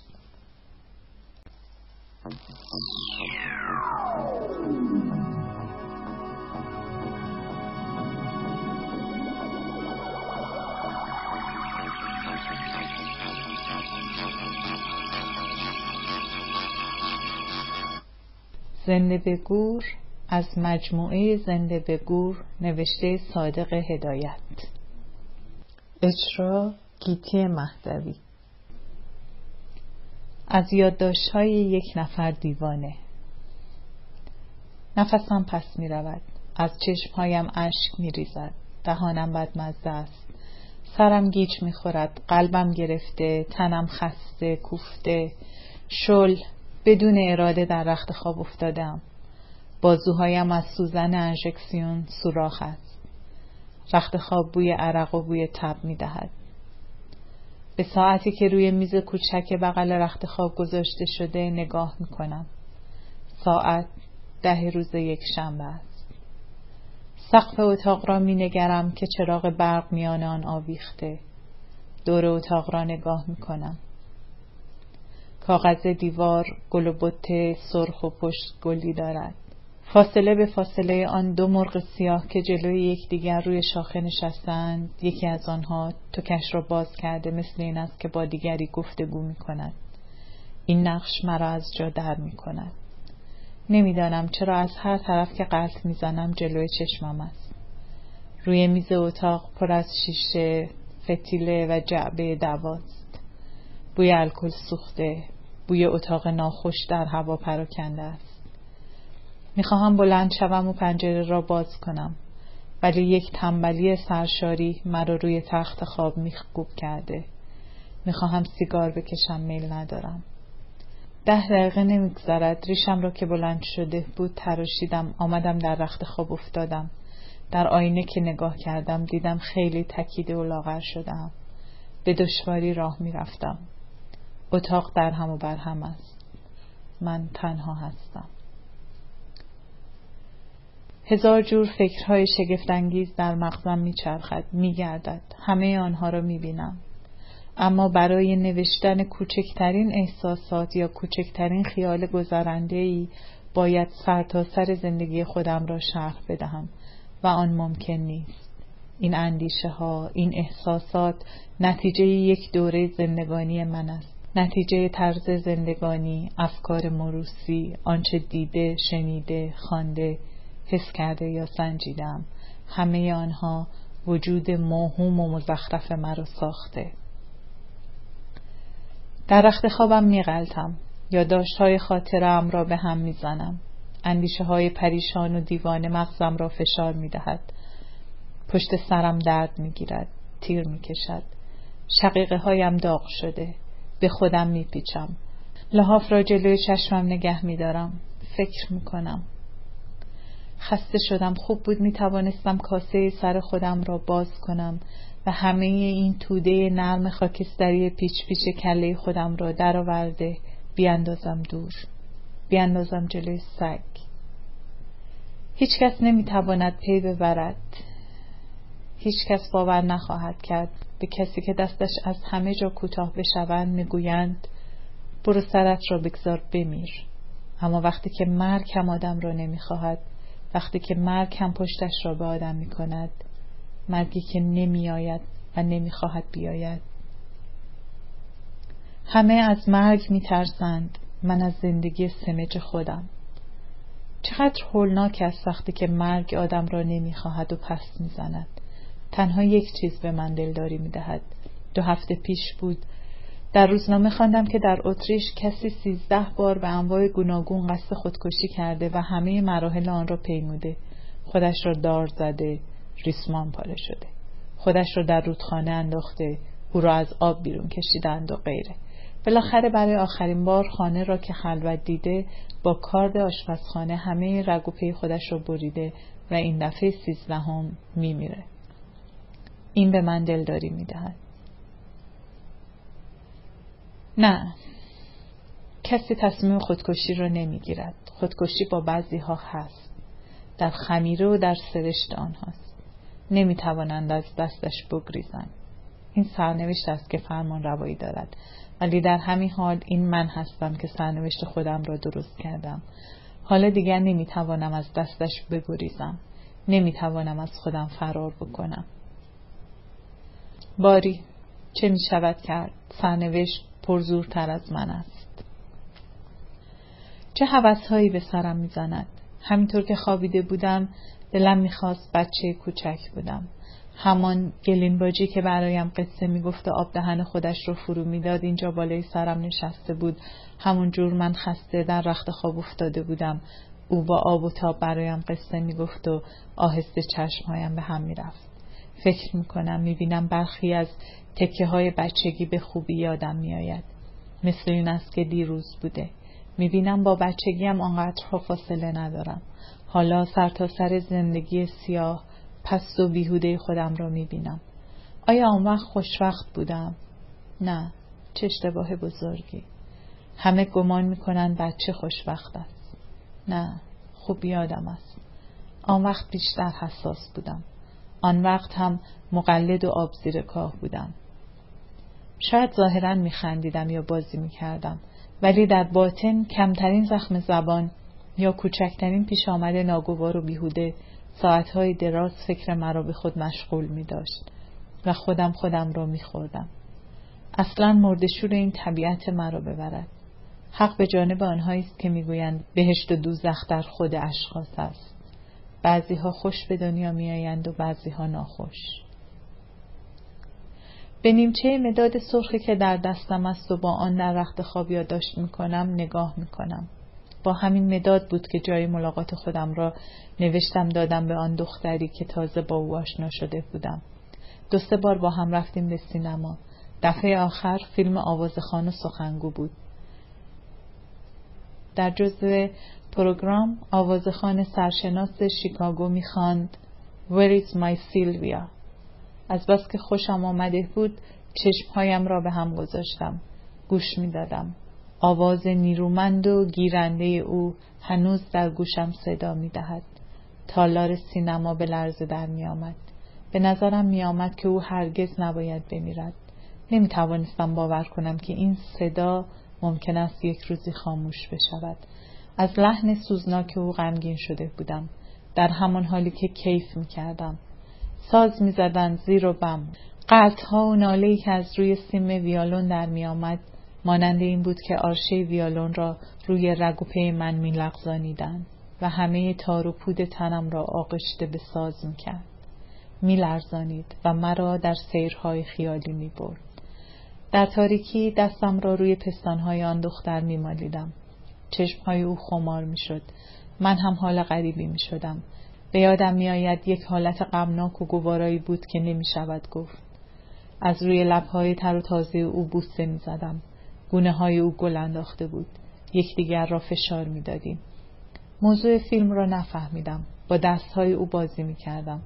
او هم خودش را چسبانده بود به من. حالا مثل این است که خواب دیده باشم. روز آخری که از همدیگر جدا شدیم تا کنون 9 روز می شود.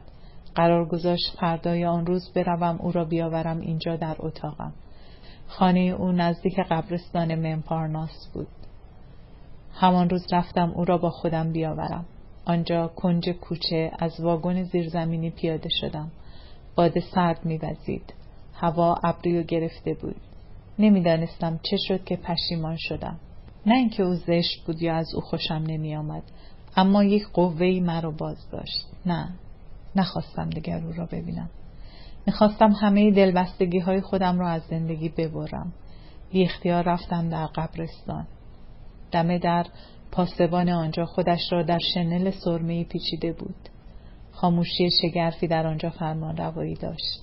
من آهسته قدم می‌زدم به سنگ قبرها، صلیب‌هایی که بالای آنها گذاشته بودند، گل‌های مصنوعی گلدان‌ها و سبزه‌ها را که کنار یا روی گورها بود خیره نگاه می‌کردم. اسم برخی از مرده‌ها را می‌خواندم. افسوس می‌خوردم که چرا به جای آنها نیستم. با خودم فکر می‌کردم اینها چقدر خوشبخت بودند. به مرده‌هایی که تن آنها زیر خاک از هم پاشیده شده بود رشک می‌بردم. هیچ وقت یک احساس حسادتی به این اندازه در من پیدا نشده بود. به نظرم می آمد که مرگ یک خوشبختی و یک نعمتی است که به آسانی به کسی نمی دهند. درست نمی دانم چقدر وقت گذشت. مات نگاه می کردم. دختره به کلی از یادم رفته بود. سرمای هوا را حس نمی کردم. مثل این بود که مرده ها به من نزدیکتر از زندگان هستند. زبان آنها را بهتر می فهمیدم. برگشتم. نه، دیگر نمیخواستم آن دختره را ببینم. میخواستم از همه چیز و از همه کار کناره بگیرم. میخواستم ناامید بشوم و بمیرم. چه فکرهای مزخرفی برایم میآید. شاید پرت میگویم. چند روز بود که با ورق فال می گرفتم. نمیدانم چطور شده بود که به خرافات اعتقاد پیدا کرده بودم. جداً فال می گرفتم. یعنی کار دیگری نداشتم. کار دیگری نمی توانستم بکنم. میخواستم با آینده خودم قمار بزنم. نیت کردم. دیدم 3.5 ساعت پشت سر هم با ورق فال می گرفتم. اول بر می زدم. بعد روی میز 1 ورق از رو و 5 ورق دیگر از پشت می چیدم. آن وقت روی ورق دومی که از پشت بود 1 ورق از رو و 4 ورق دیگر از پشت می گذاشتم. به همین ترتیب تا اینکه روی ورق 6می هم ورق از رو می آمد. بعد طوری می چیدم که 1 خال سیاه و 1 خال سرخ فاصله به فاصله روی هم قرار بگیرد، به ترتیب شاه، بیبی، سرباز، 10، 9 و غیره. هر خانه که باز می شد ورق زیر آن را از رو می گذاشتم و اگر ورق مناسبی می آمد روی خانه ها می چیدم. ولی از 6 خانه نباید بیشتر بشود.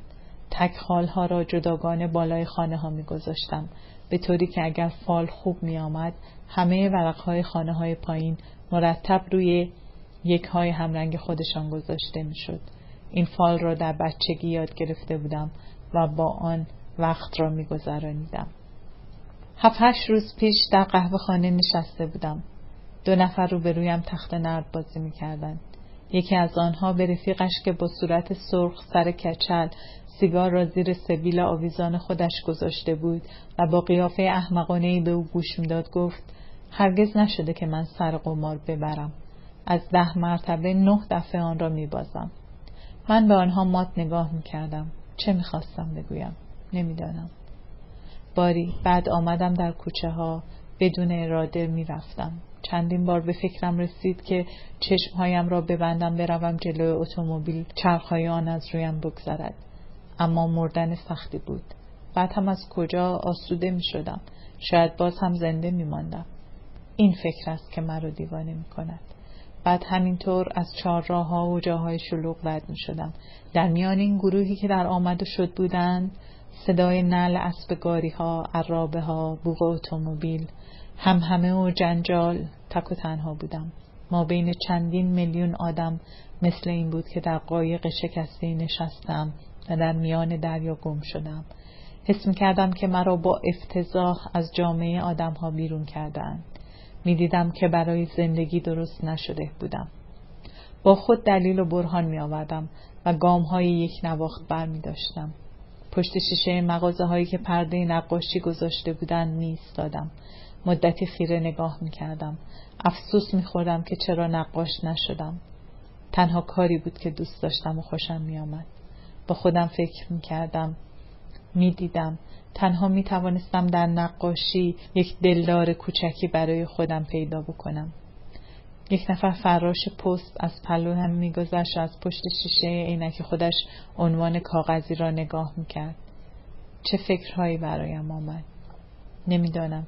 گویا یاد پستچی ایران، یاد فراش پست منزلمان افتادم. دیشب بود. چشمهایم را به هم فشار می دادم. خوابم نمی برد. افکار بریده پرده های شورانگیز جلوی چشمم پیدا می شد. خواب نبود، چون هنوز خوابم نبرده بود. کابوس بود. نه خواب بودم و نه بیدار، اما آنها را می دیدم. تنم سست، خرد شده، ناخوش و سنگین، سرم درد می کرد. این کابوس های ترسناک از جلوی چشمم رد می شد. عرق از تنم سرازیر بود. می دیدم بسته ای کاغذ در هوا باز می شد. ورق پایین می ریخت. 1 دسته سرباز می گذشت. صورت آنها پیدا نبود. شب تاریک و جگرخراش پر شده بود از هیکل‌های ترسناک و سهمگین. وقتی که می‌خواستم چشمهایم را ببندم و خودم را تسلیم مرگ بکنم، این تصویرهای شگفت‌انگیز پدیدار می‌شد. دایره‌ای آتشفشان که به دور خودش می‌چرخید. مرده‌ای که روی آب رودخانه شناور بود. چشمهایی که از هر طرف به من نگاه می‌کردند. حالا خوب به یادم می‌آید. شکل‌های دیوانه و خشمناک به من هجوم آور شده بودند. پیرمردی با چهره خونالود به ستونی بسته شده بود. به من نگاه میکرد، میخندید. دندانهایش برق میزد.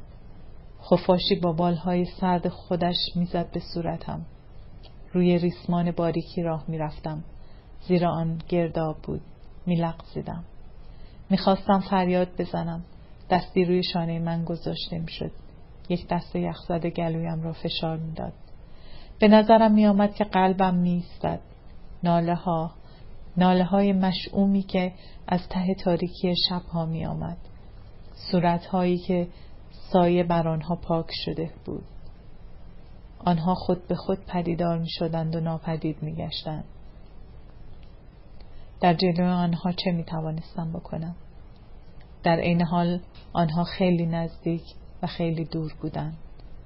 آنها را در خواب نمی دیدم چون هنوز خوابم نبرده بود. نمیدانم، همه را منتر کردم. خودم منتر شدم، ولی یک فکر است که دارد مرا دیوانه می کند. نمیتوانم جلوی لبخند خودم را بگیرم. گاهی خنده بیخ گلویم را میگیرد. آخرش هیچ کس نفهمید ناخوشی من چیست. همه گول خوردن. 1 هفته است که خودم را به ناخوشی زدم یا ناخوشی غریبی گرفتم. خواهی نخواهی سیگار را برداشتم، آتش زدم. چرا سیگار میکشم؟ خودم هم نمیدانم. 2 انگشت دست چپ را که لای آن سیگار است به لب میگذارم. دود آن را در هوا فوت میکنم. این هم یک ناخوشی است. حالا که به آن فکر میکنم تنم میلرزد. 1 هفته بود، شوخی نیست، که خودم را به اقسام گوناگون شکنجه میدادم. میخواستم ناخوش بشوم. چند روز بود هوا سرد شده بود. اول رفتم شیر آب سرد را روی خودم باز کردم. پنجره حمام را باز گذاشتم. حالا که به یادم میافتد چندشم می شود. نفسم پس رفت. پشت و سینه‌ام درد گرفت. با خودم گفتم دیگر کار تمام است. فردا سینه درد سخت خواهم گرفت و بستری می شوم. بر شدت آن می افزایم. بعد هم کلاک خود را می کنم. فردا صبحش که بیدار شدم کمترین احساس سرماخوردگی در خودم نکردم. دوباره رختهای خودم را کم کردم. هوا که تاریک شد در را از پشت بستم. چراغ را خاموش کردم. پنجره اتاق را باز کردم و جلوی سوز سرما نشستم. باد سرد می‌وزید. به شدت می‌لرزیدم. صدای دندانهایم که به هم می‌خورد می‌شنیدم.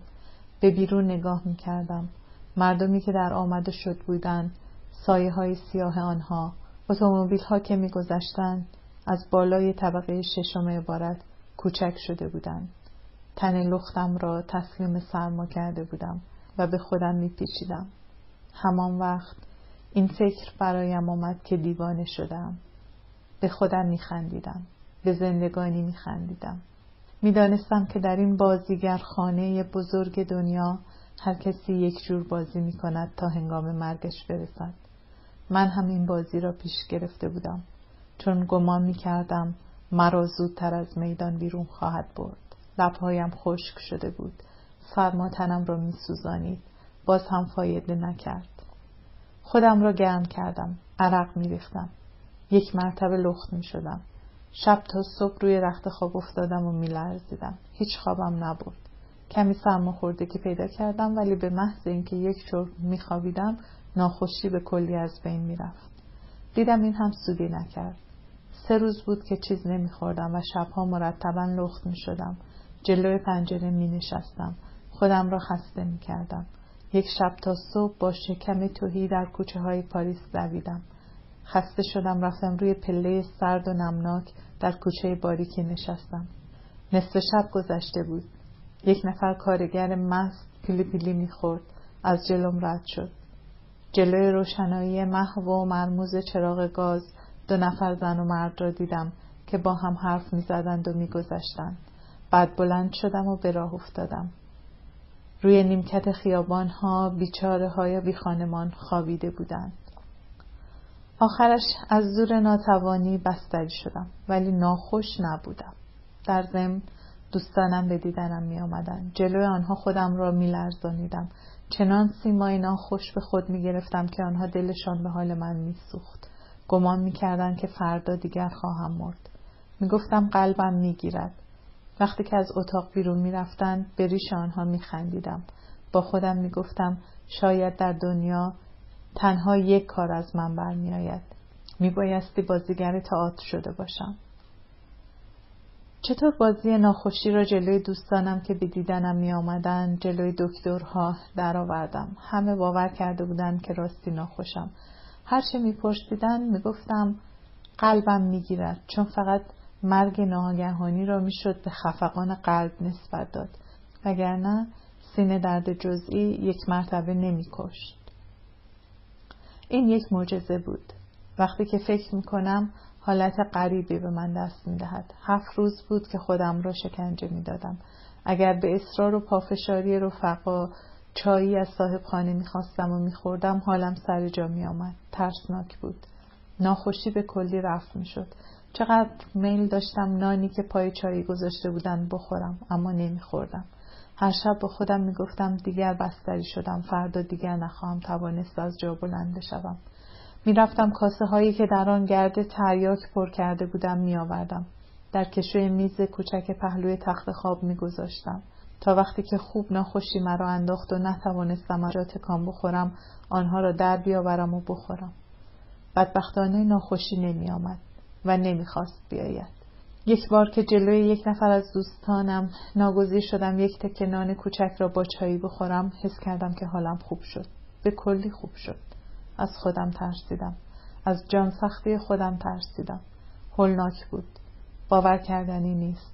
اینها را که می نویسم حواسم سر جایش است. پرت نمی گویم. خوب یادم است. این چه قوه‌ای بوده که در من پیدا شده بود. دیدم هیچ کدام از این کارها سودی نکرد. باید جدی ناخوش بشوم. آری، زهر کشنده آنجا در کیفم است. زهر فوری. یادم میآید آن روز بارانی که به دروغ و دونگ و 1000 زحمت آن را به اسم عکاسی خریدم، اسم و آدرس دروغی داده بودم. سیانور 2 پتاسیم که در کتاب طبی خوانده بودم و نشانی های آن را می دانستم، تشنج، تنگی نفس، جان کندن در صورتی که شکم ناشتا باشد، 20 گرم آن فوراً یا در 2 دقیقه می کشد. برای اینکه در نزدیکی هوا خراب نشود، آن را در قلع شکلات پیچیده بودم و رویش را یک قشر از موم گرفته بودم و در شیشه دربست بلوری گذاشته بودم. مقدار آن 100 گرم بود و آن را مانند جواهر گرانبهایی با خود داشتم. اما خوشبختانه چیز بهتر از آن گیر آوردم. تریاک قاچاق، آن هم در پاریس. تریاک که مدت‌ها بود در جستجویش بودم، به طور اتفاق به چنگ آوردم. خوانده بودم که طرز مردن با تریاک به مراتب گواراتر و بهتر از زهر اولی است. حالا می‌خواستم خودم را جدا ناخوش بکنم و بعد تریاک بخورم. سیانور 2 پتاسیم را باز کردم. از کنار گلوله تخم مرغ آن به اندازه 2 گرم تراشیدم. در کاشه خالی گذاشتم. با چسب لبه آن را چسبانیدم و خوردم. نیم ساعتی گذشت. هیچ حس نکردم. روی کاشه که به آن آلوده شده بود شورمزه بود. دوباره آن را برداشتم. این دفعه به اندازه 5 گرم تراشیدم و کاشه را فرو دادم. رفتم در رخت خواب خوابیدم. همچین خوابیدم که شاید دیگر بیدار نشوم. این فکر هر آدم عاقلی را دیوانه می کند. نه، هیچ حس نکردم. زهر کشنده به من کارگر نشد. حالا هم زنده هستم. زهر هم آنجا در کیفم افتاده. من توی رخت خواب نفسم پس می رود. اما این در اثر آن دوا نیست. من روی این تن شدم. روی این تن که در افسانه ها نوشتن. باور کردنی نیست. اما باید بروم. بیهوده است.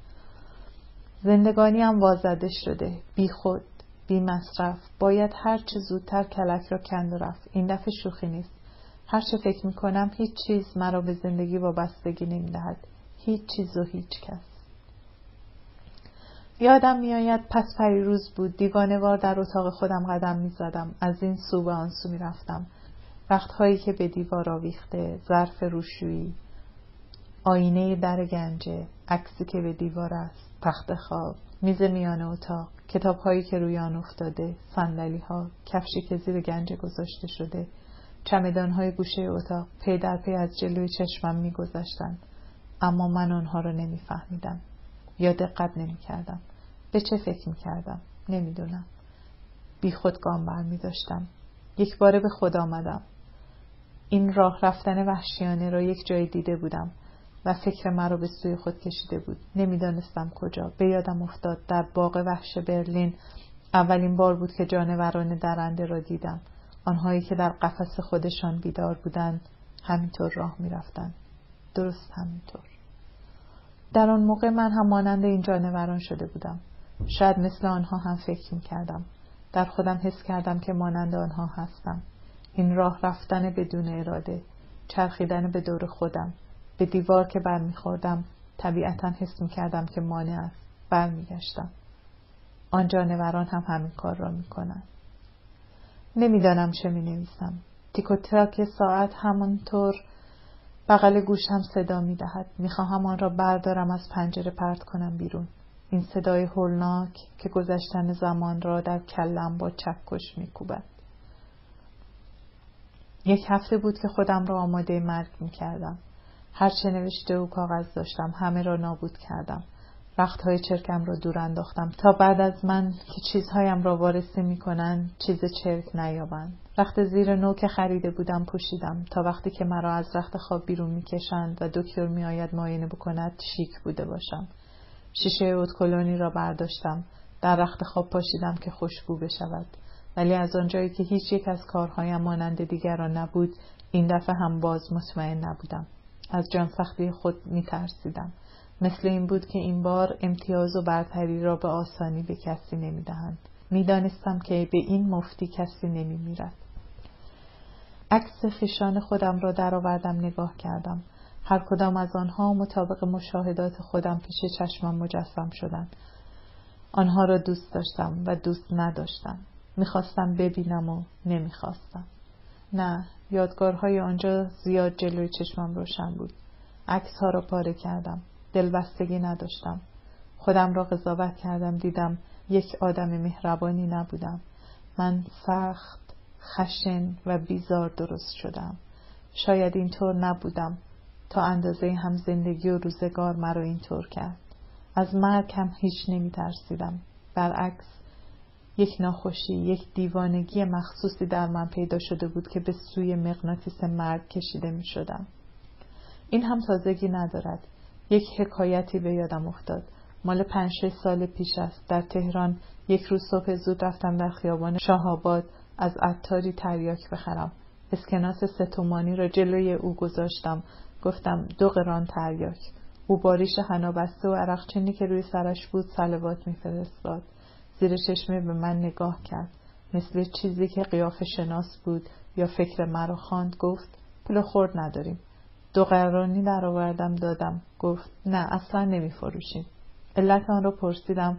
جواب داد شما جوان و جاهل هستید. خدای نکرده یک وقت به سرتان بزند تریاک را می خورید. من هم اصرار نکردم. نه، کسی تصمیم خودکشی را نمی گیرد. خودکشی با بعضی ها هست. در خمیره و در نهاد آنهاست. آری، سرنوشت هر کسی روی پیشانیش نوشته شده. خودکشی هم با بعضی ها زاییده شده. من همیشه زندگانی را به مسخره گرفتم. دنیا، مردم همش به چشمم یک بازیچه، یک ننگ، یک چیز پوچ و بی‌معنی است. میخواستم بخوابم و دیگر بیدار نشوم و خواب هم نبینم. ولی چون در نزد همه مردم خودکشی یک کار عجیب و غریبی است، میخواستم خودم را ناخوش و سخت بکنم. مردنی و ناتوان بشوم و بعد از آن که چشم و گوش همه پر شد تریاک بخورم تا بگویند ناخوش شد و مرد. در رخت خواب یادداشت میکنم. 3 بعد از ظهر است. 2 نفر به دیدنم آمدند. حالا رفتن.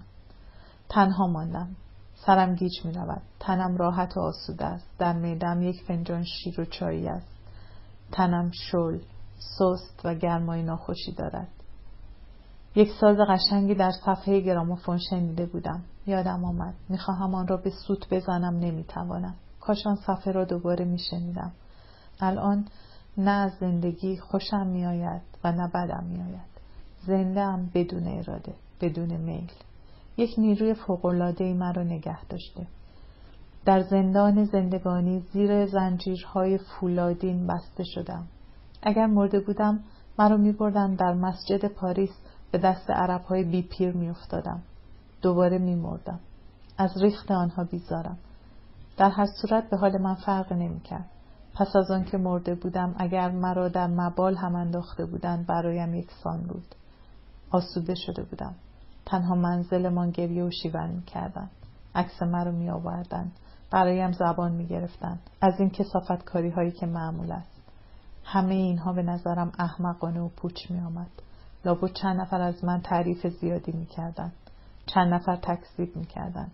اما بالاخره فراموش می‌شدم. من اصلاً خودخواه و نچسب هستم. هر چه فکر میکنم ادامه دادن به این زندگی بیهوده است. من یک میکروب جامعه شدم، یک وجود زیان آور، سربار دیگران. گاهی دیوانگیم گل میکند. میخواهم بروم دور، خیلی دور. یک جایی که خودم را فراموش بکنم، فراموش بشوم، گم بشوم، نابود بشوم. میخواهم از خود بگریزم، بروم خیلی دور. مثلا بروم در سیبریه، در خانه های چوبین، زیر درخت های کاج، آسمان خاکستری، برف انبوه، میان موجیک ها. بروم زندگانی خودم را از سر بگیرم. یا مثلا بروم به هندوستان، زیر خورشید تابان، جنگل های سر به هم کشیده، ما بین مردمان عجیب و غریب. یک جایی بروم که کسی مرا نشناسد، کسی زبان من را نداند. میخواهم همه چیز را در خود حس بکنم، اما میبینم برای این کار درست نشدم. نه، من لش و تنبل هستم. اشتباهی به دنیا آمدم، مثل چوب دو سرگوهی، از اینجا مانده و از آنجا رانده. از همه نقشه های خودم چشم پوشیدم، از عشق، از شوق، از همه چیز کناره گرفتم. دیگر در جرگه مرده ها به شمار می آیم. گاهی با خودم نقشه های بزرگ می کشم. خودم را شایسته همه کار و همه چیز می دانم. با خودم می گویم آری، کسانی که دست از جان شستند و از همه چیز سرخوردند تنها می توانند کارهای بزرگ انجام بدهند. بعد با خود می گویم به چه درد می خورد، چه سودی دارد. دیوانگی، همش دیوانگی است. نه، بزن خودت رو بکش، بگذار لاشت بیفتد آن میان. برو، تو برای زندگی درست نشده ای. کمتر فلسفه بباف. وجود تو هیچ ارزشی ندارد، از تو هیچ کاری ساخته نیست. ولی نمیدانم چرا مرگ ناز کرد، چرا نیامد، چرا نمیتوانستم بروم پی کارم، آسوده بشوم. 1 هفته بود که خودم را شکنجه میکردم. این هم مزد دستم بود. زهر به من کارگر نشد. باور کردنی نیست. نمیتوانم باور کنم. غذا نخوردم. خودم را سرما دادم. سرکه خوردم. هر شب گمان میکردم سل سواره گرفتم. صبح که برمیخواستم از روز پیش حالم بهتر بود. این را به کی میشود گفت؟ 1 تب نکردم. اما خواب هم ندیدم. چرس هم نکشیدم. همش خوب به یادم است. نه، باور کردنی نیست. اینها را که نوشتم کمی آسوده شدم. از من دلجویی کرد. مثل این است که بار سنگینی را از دوشم برداشتند. چه خوب بود اگر همه چیز را میشد نوشت. اگر می توانستم افکار خودم را به دیگری بفهمانم. می توانستم بگویم. نه، یک احساساتی هست، یک چیزهایی هست که نمی شود به دیگری فهمان، نمی شود گفت. آدم را مسخره می کنند. هر کسی مطابق افکار خودش دیگری را قضاوت می کند. زبان آدمیزاد مثل خود او ناقص و ناتوان است. من روی این تن هستم. زهر به من کارگر نشد. تریاک خوردم. فایده نکرد. آری، من روی این تن شدم. هیچ زهری دیگر به من کارگر نمی شود. بالاخره دیدم همه زحمت هایم به باد رفت. پریشب بود. تصمیم گرفتم تا گندش بالا نیامده مسخره را تمام بکنم. رفتم کاشه های تریاک را از کشوی میز کوچک در آوردم. 3 تا بود. تقریبا به اندازه 1 لوله تریاک معمولی می شد. آنها را برداشتم. ساعت 7 بود. چایی از پایین خواستم. آوردند. آن را سر کشیدم. تا ساعت 8 کسی به سراغ من نیامد. در را از پشت بستم. رفتم جلوی عکسی که به دیوار بود ایستادم. نگاه کردم. نمیدانم چه فکرهایی برایم آمد، ولی او به چشمم یک آدم بیگانه‌ای بود. با خودم میگفتم این آدم چه وابستگی با من دارد؟ ولی این صورت را میشناختم. او را خیلی دیده بودم. بعد برگشتم. احساس شورش، ترس یا خوشی نداشتم. همه کارهایی که کرده بودم و کاری که میخواستم بکنم و همه چیز به نظرم بیهوده و پوچ بود. سر تا سر زندگی به نظرم مسخره می آمد. نگاهی به دور اتاق انداختم. همه چیزها سر جای خودشان بودند. رفتم جلوی آینه در گنجه، به چهره برافروخته خودم نگاه کردم. چشمها را نیمه بستم، لای دهنم را کمی باز کردم و سرم را به حالت مرده کج گرفتم. با خودم گفتم فردا صبح به این صورت در خواهم آمد. اول هر چه در میزنند کسی جواب نمیدهد. تا ظهر گمان میکنند که خوابیدم. بعد چفت در را میکشند، وارد اتاق میشوند و مرا با این حال میبینند. همه این فکرها مانند برق از جلوی چشمم گذشت. لیوان آب را برداشتم. با خونسردی پیش خود گفتم که کاشه آسپرین است و کاشه اولی را فرو دادم. دومی و سومی را هم دست پاچه پشت سرش فرو دادم.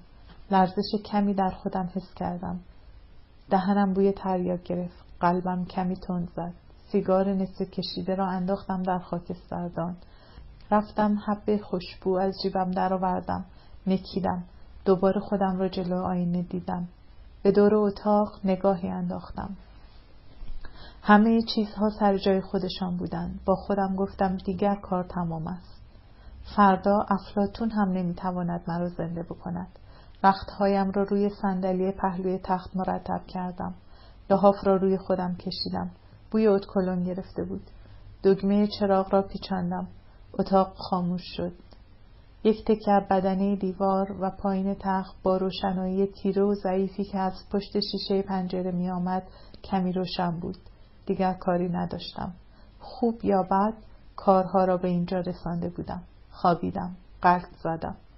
همه خیالم متوجه این بود که مبادا کسی به احوال پرسی من بیاید و سماجت بکند. اگرچه به همه گفته بودم که چند شب از خوابم نبرده تا اینکه مرا آسوده بگذارند. در این موقع کنجکاوی زیادی داشتم، مانند اینکه پیش آمد فوق‌العاده‌ای برایم رخ داده یا مسافرت گوارایی در پیش داشتم. میخواستم خوب مردن را حس بکنم. حواسم را جمع کرده بودم ولی گوشم به بیرون بود. به محض اینکه صدای پا می آمد دلم تون ریخت. پلک‌هایم را به هم فشار دادم. 10 دقیقه یا کمی بیشتر گذشت. هیچ خبری نشد. با فکرهای گوناگون سر خودم را گرم کرده بودم، ولی نه از این کار خودم پشیمان بودم و نه می ترسیدم، تا اینکه حس کردم گردها دست به کار شدن. اول سنگین شدم. احساس خستگی کردم. این حس در حوالی شکم بیشتر بود، مثل وقتی که غذا خوب هضم نشود. پس از آن این خستگی به سینه و سپس به سر سرایت کرد. دستهایم را تکان دادم. چشمهایم را باز کردم. دیدم حواسم سر جایش است. تشنه‌ام شد. دهانم خشک شده بود. به دشواری آب دهانم را فرو می دادم. تپش قلبم کند می شد. کمی گذشت. حس می کردم هوای گرم و گوارایی از همه تنم بیرون می رفت. بیشتر از جاهای برجسته بدن بود، مثل سر انگشت‌ها، نوک بینی و غیره. در همه حال می دانستم که می خواهم خودم را بکشم. یادم افتاد که این خبر برای دسته ناگوار است. پیش خودم در شگفت بودم. همه اینها به چشمم بچگانه، پوچ و خنده آور بود. با خودم فکر می‌کردم که الان آسوده هستم و به آسودگی خواهم مرد. چه اهمیتی دارد که دیگران غمگین بشوند یا نشوند، گریه بکنند یا نکنند. خیلی مایل بودم که این کار بشود و می‌ترسیدم مبادا تکان بخورم یا فکری بکنم که جلوی اثر تریاک را بگیرم. همه ترسم این بود که مبادا پس از این همه زحمت زنده بمانم. می‌ترسیدم که جان کندن سخت بوده باشد و در ناامیدی فریاد بزنم یا کسی را به کمک بخواهم. اما گفتم هر چه سخت بوده باشد تریاک می‌خواباند و هیچ حس نخواهم کرد. خواب به خواب می‌روم و نمی‌توانم از جایم تکان بخورم یا چیزی بگویم. در هم از پشت بسته است. آری، درست به یادم هست این فکرها برایم پیدا شد. صدای یک نواخت ساعت را میشنیدم. صدای پای مردم را که در مهمانخانه راه میرفتن میشنیدم. گویا حس شنوایی من تندتر شده بود. حس میکردم که تنم میپرید. دهنم خشک شده بود. سردرد کمی داشتم. تقریبا به حالت اغما افتاده بودم. چشمهایم نیمه باز بود. نفسم گاهی تند و گاهی کند میشد. از همه سوراخ‌های پوست تنم این گرمای گوارا به بیرون تراوش میکرد. مانند این بود که من هم دنبال آن بیرون میرفتم. خیلی میل داشتم که بر شدت آن بیفزاید. در وجد ناگفتنی فرو رفته بودم. هر فکری که میخواستم میکردم. اگر تکان میخوردم حس میکردم که مانع از بیرون رفتن این گرما میشد. هرچه راحت تر خوابیده بودم بهتر بود. دست راستم را از زیر تنه‌ام بیرون کشیدم. غلطیدم، به پشت خوابیدم. کمی ناگوار بود. دوباره به همان حالت افتادم و اثر تریاک تندتر شده بود. میدانستم و میخواستم که مردن را درست حس کنم. احساساتم تند و بزرگ شده بود. در شگفت بودم که چرا خوابم نبرده. مثل این بود که همه هستی من از تنم به طرز خوش و گوارایی بیرون میرفت. قلبم آهسته میزد. نفس آهسته میکشیدم. گمان میکنم 2-3 ساعت گذشت. در این بین کسی در زد. فهمیدم همسایه‌ام است، ولی جواب او را ندادم و نخواستم از جای خود تکان بخورم. چشمهایم را باز کردم و دوباره بستم. صدای باز شدن در اتاق او را شنیدم. او دستش را شست. با خودش سوت زد. همه را شنیدم. کوشش میکردم اندیشه های خوش و گوارا بکنم. به سال گذشته فکر میکردم. آن روزی که در کشتی نشسته بودم، ساز دستی میزدن. موج دریا، تکان کشتی، دختر خوشگلی که روبرویم نشسته بود. در فکر خودم غوطه‌ور شده بودم. دنبال آن میدویدم، مانند اینکه بال درآورده بودم و در فضا جولان میدادم. سبک و چالاک شده بودم، به طوری که نمیشود بیان کرد. تفاوت آن همانقدر است که پرتو روشنایی را که به طور طبیعی میبینیم در کیف تریاک مثل این است که همان روشنایی را از پشت آویز چلچراغ یا منشور بلوری ببینند و به رنگ‌های گوناگون تجزیه می‌شود. در این حالت خیال‌های ساده و پوچ که برای آدم می‌آید همانطور افسونگر و خیره کننده می‌شود. هر خیال گذرنده و بیخود یک صورت دلفریب و با شکوهی به خودش می‌گیرد. اگر دورنما یا چشماندازی از فکر آدم بگذرد بی اندازه بزرگ می شود. فضا باد می کند. گذشتن زمان محسوس نیست. در این هنگام خیلی سنگین شده بودم. حواسم بالای تنم موج می زد، اما حس می کردم که خوابم نبرده. آخرین احساسی که از کیف و نشعه تریاک به یادم است این بود که پاهایم سرد و بی‌حس شده بود. تنم بدون حرکت. حس می کردم که می روم و دور می شوم. ولی به مجرد اینکه تأثیر آن تمام شد یک غم و اندوه بی پایانی مرا فرا گرفت. حس کردم که حواسم دارد سر جایش می آید. خیلی دشوار و ناگوار بود. سردم شد. بیشتر از نیم ساعت خیلی سخت لرزیدم. صدای دندانهایم که به هم می خورد می شنیدم. بعد تب آمد. تب سوزان و عرق از تنم سرازیر شد. قلبم می گرفت. نفسم تنگ شده بود. اولین فکری که برایم آمد این بود که هرچه رشته بودم پنبه شد و نشد آنطوری که باید شده باشد. از جان سختی خودم بیشتر تعجب کرده بودم. پی بردم که یک قوه تاریک و یک بدبختی ناگفتنی با من در نبرد است. به دشواری نیمه تنه در رخت خوابم بلند شدم. دگمه چراغ برق را پیچاندم. روشن شد. نمیدانم چرا دستم رفت به سوی آینه کوچکی که روی میز پهلوی تخت بود. دیدم صورتم آماس کرده بود. رنگم خاکی شده بود. از چشمایم اشک می‌ریخت. قلبم به شدت می‌گرفت. با خودم گفتم که اقلن قلبم خراب شد. چراغ را خاموش کردم و در رخت خواب افتادم. نه، قلبم خراب نشد. امروز بهتر است. نه، بادمجان بم آفت ندارد. برایم دکتر آمد. قلبم را گوش داد. نبضم را گرفت. زبانم را دید. درجه گذاشت. از همین کارهای معمولی که همه دکترها به محض ورود می کنند و همه جای دنیا یک جور هستند. به من نمکی میوه و گنه داد. هیچ نفهمید درد من چه است. هیچ کس به درد من نمی تواند پی ببرد. این دواها خنده آور است. آنجا روی میز 7-8 جور دوا برایم قطار کردند. من پیش خودم می خندیدم. چه بازیگر خانه است. تیک و تاک ساعت همینطور بغل گوشم صدا می دهد. صدای بوق اتومبیل و 2 چرخه و غریو ماشین دودی از بیرون می آید. به کاغذ دیوار نگاه می کنم. برگ‌های باریک ارغوانی سیر و خوشه گل سفید دارد. روی شاخه آن فاصله به فاصله 2 مرغ سیاه روبروی یکدیگر نشستند. سرم تهی، معده‌ام مالش می رود. تنم خرد شده. روزنامه‌هایی که بالای گنج انداختم به حالت مخصوصی مانده. نگاه که می‌کنم یک مرتبه مثل این است که همه آنها به چشمم غریبه می‌آید. خودم به چشم خودم بیگانه‌ام. در شگفت هستم که چرا زنده‌ام، چرا نفس می‌کشم، چرا گرسنه‌ام می‌شود، چرا می‌خورم، چرا راه می‌روم، چرا اینجا هستم. این مردمی که می‌بینم کی هستند و از من چه می‌خواهند؟ حالا خوب خودم را میشناسم، همانطوری که هستم، بدون کم و زیاد. هیچ کاری نمیتوانم بکنم. روی تخت خسته و کوفته افتادم. ساعت به ساعت افکارم میگردن. در همان دایره های ناامیدی حوصله‌ام به سر رفته. هستی خودم مرا به شگفت انداخته. چقدر تلخ و ترسناک است هنگامی که آدم هستی خودش را حس میکند. در آینه که نگاه میکنم به خودم میخندم. صورتم به چشم خودم آنقدر ناشناس و بیگانه و خنده آور آمده. این فکر چندین بار برایم آمده. روی این تن شدم. روی این تن که در افسانه ها نوشتند حکایت من است. معجزه بود. اکنون همه جور خرافات و مزخرفات را باور می کنم. افکار شگفت‌انگیز از جلوی چشمم می گذرد.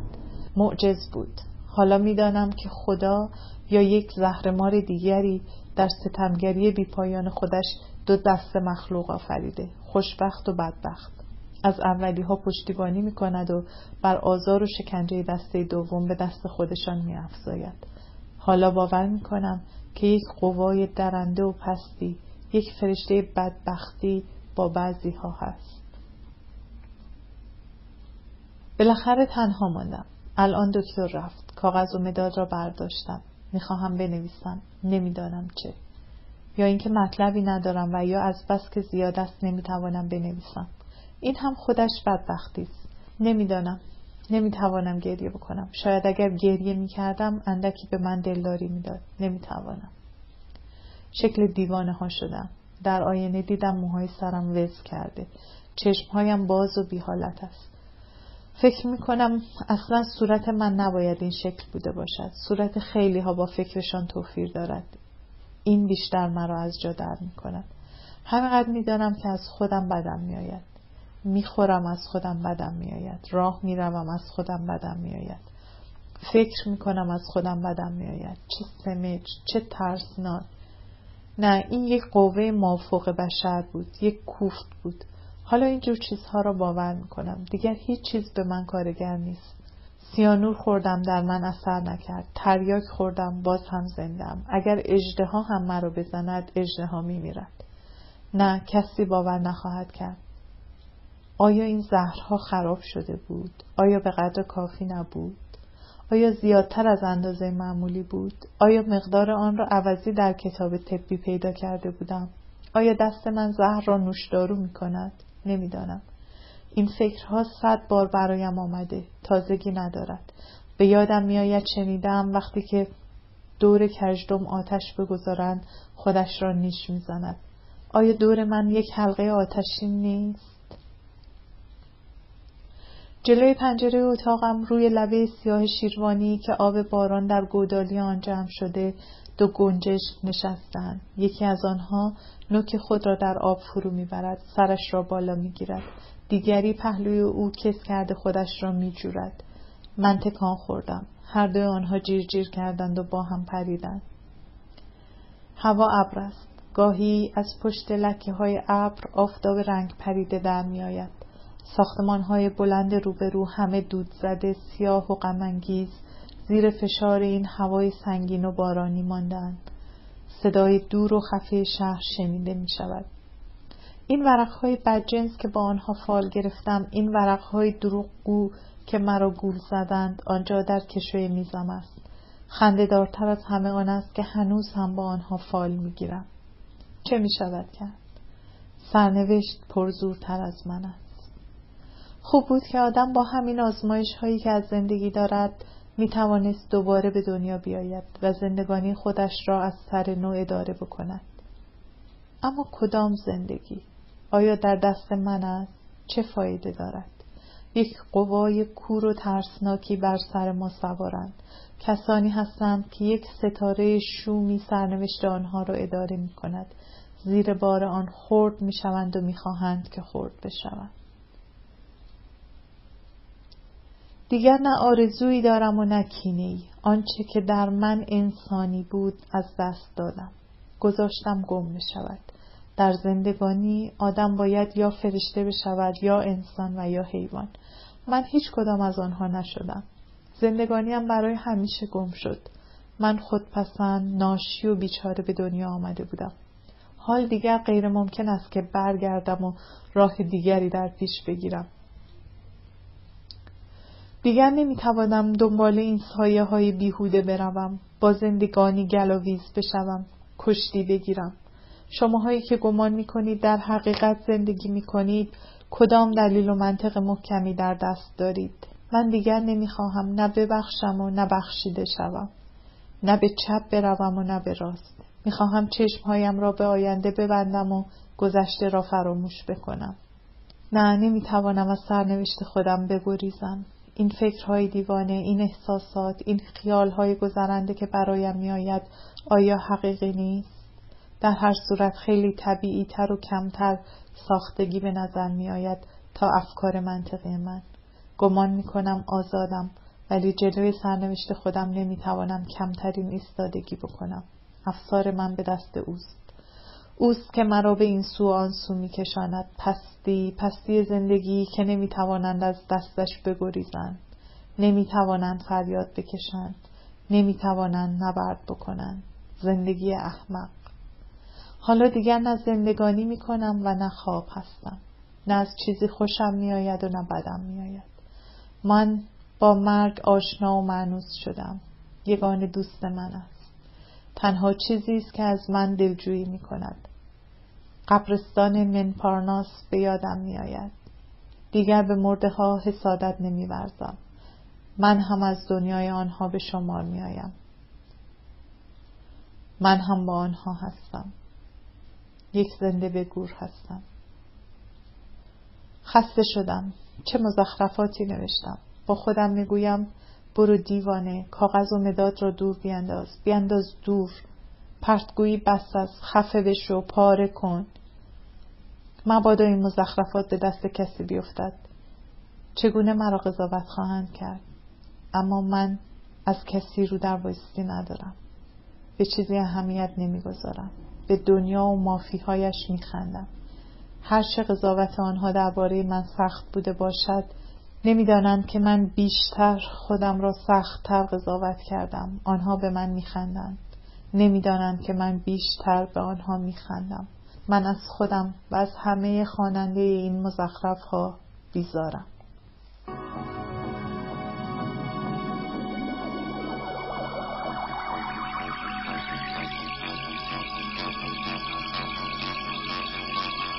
این یادداشت‌ها با یک دسته ورق در کشوی میز او بود، ولیکن خود او در تخت خواب افتاده، نفس کشیدن از یادش رفته بود.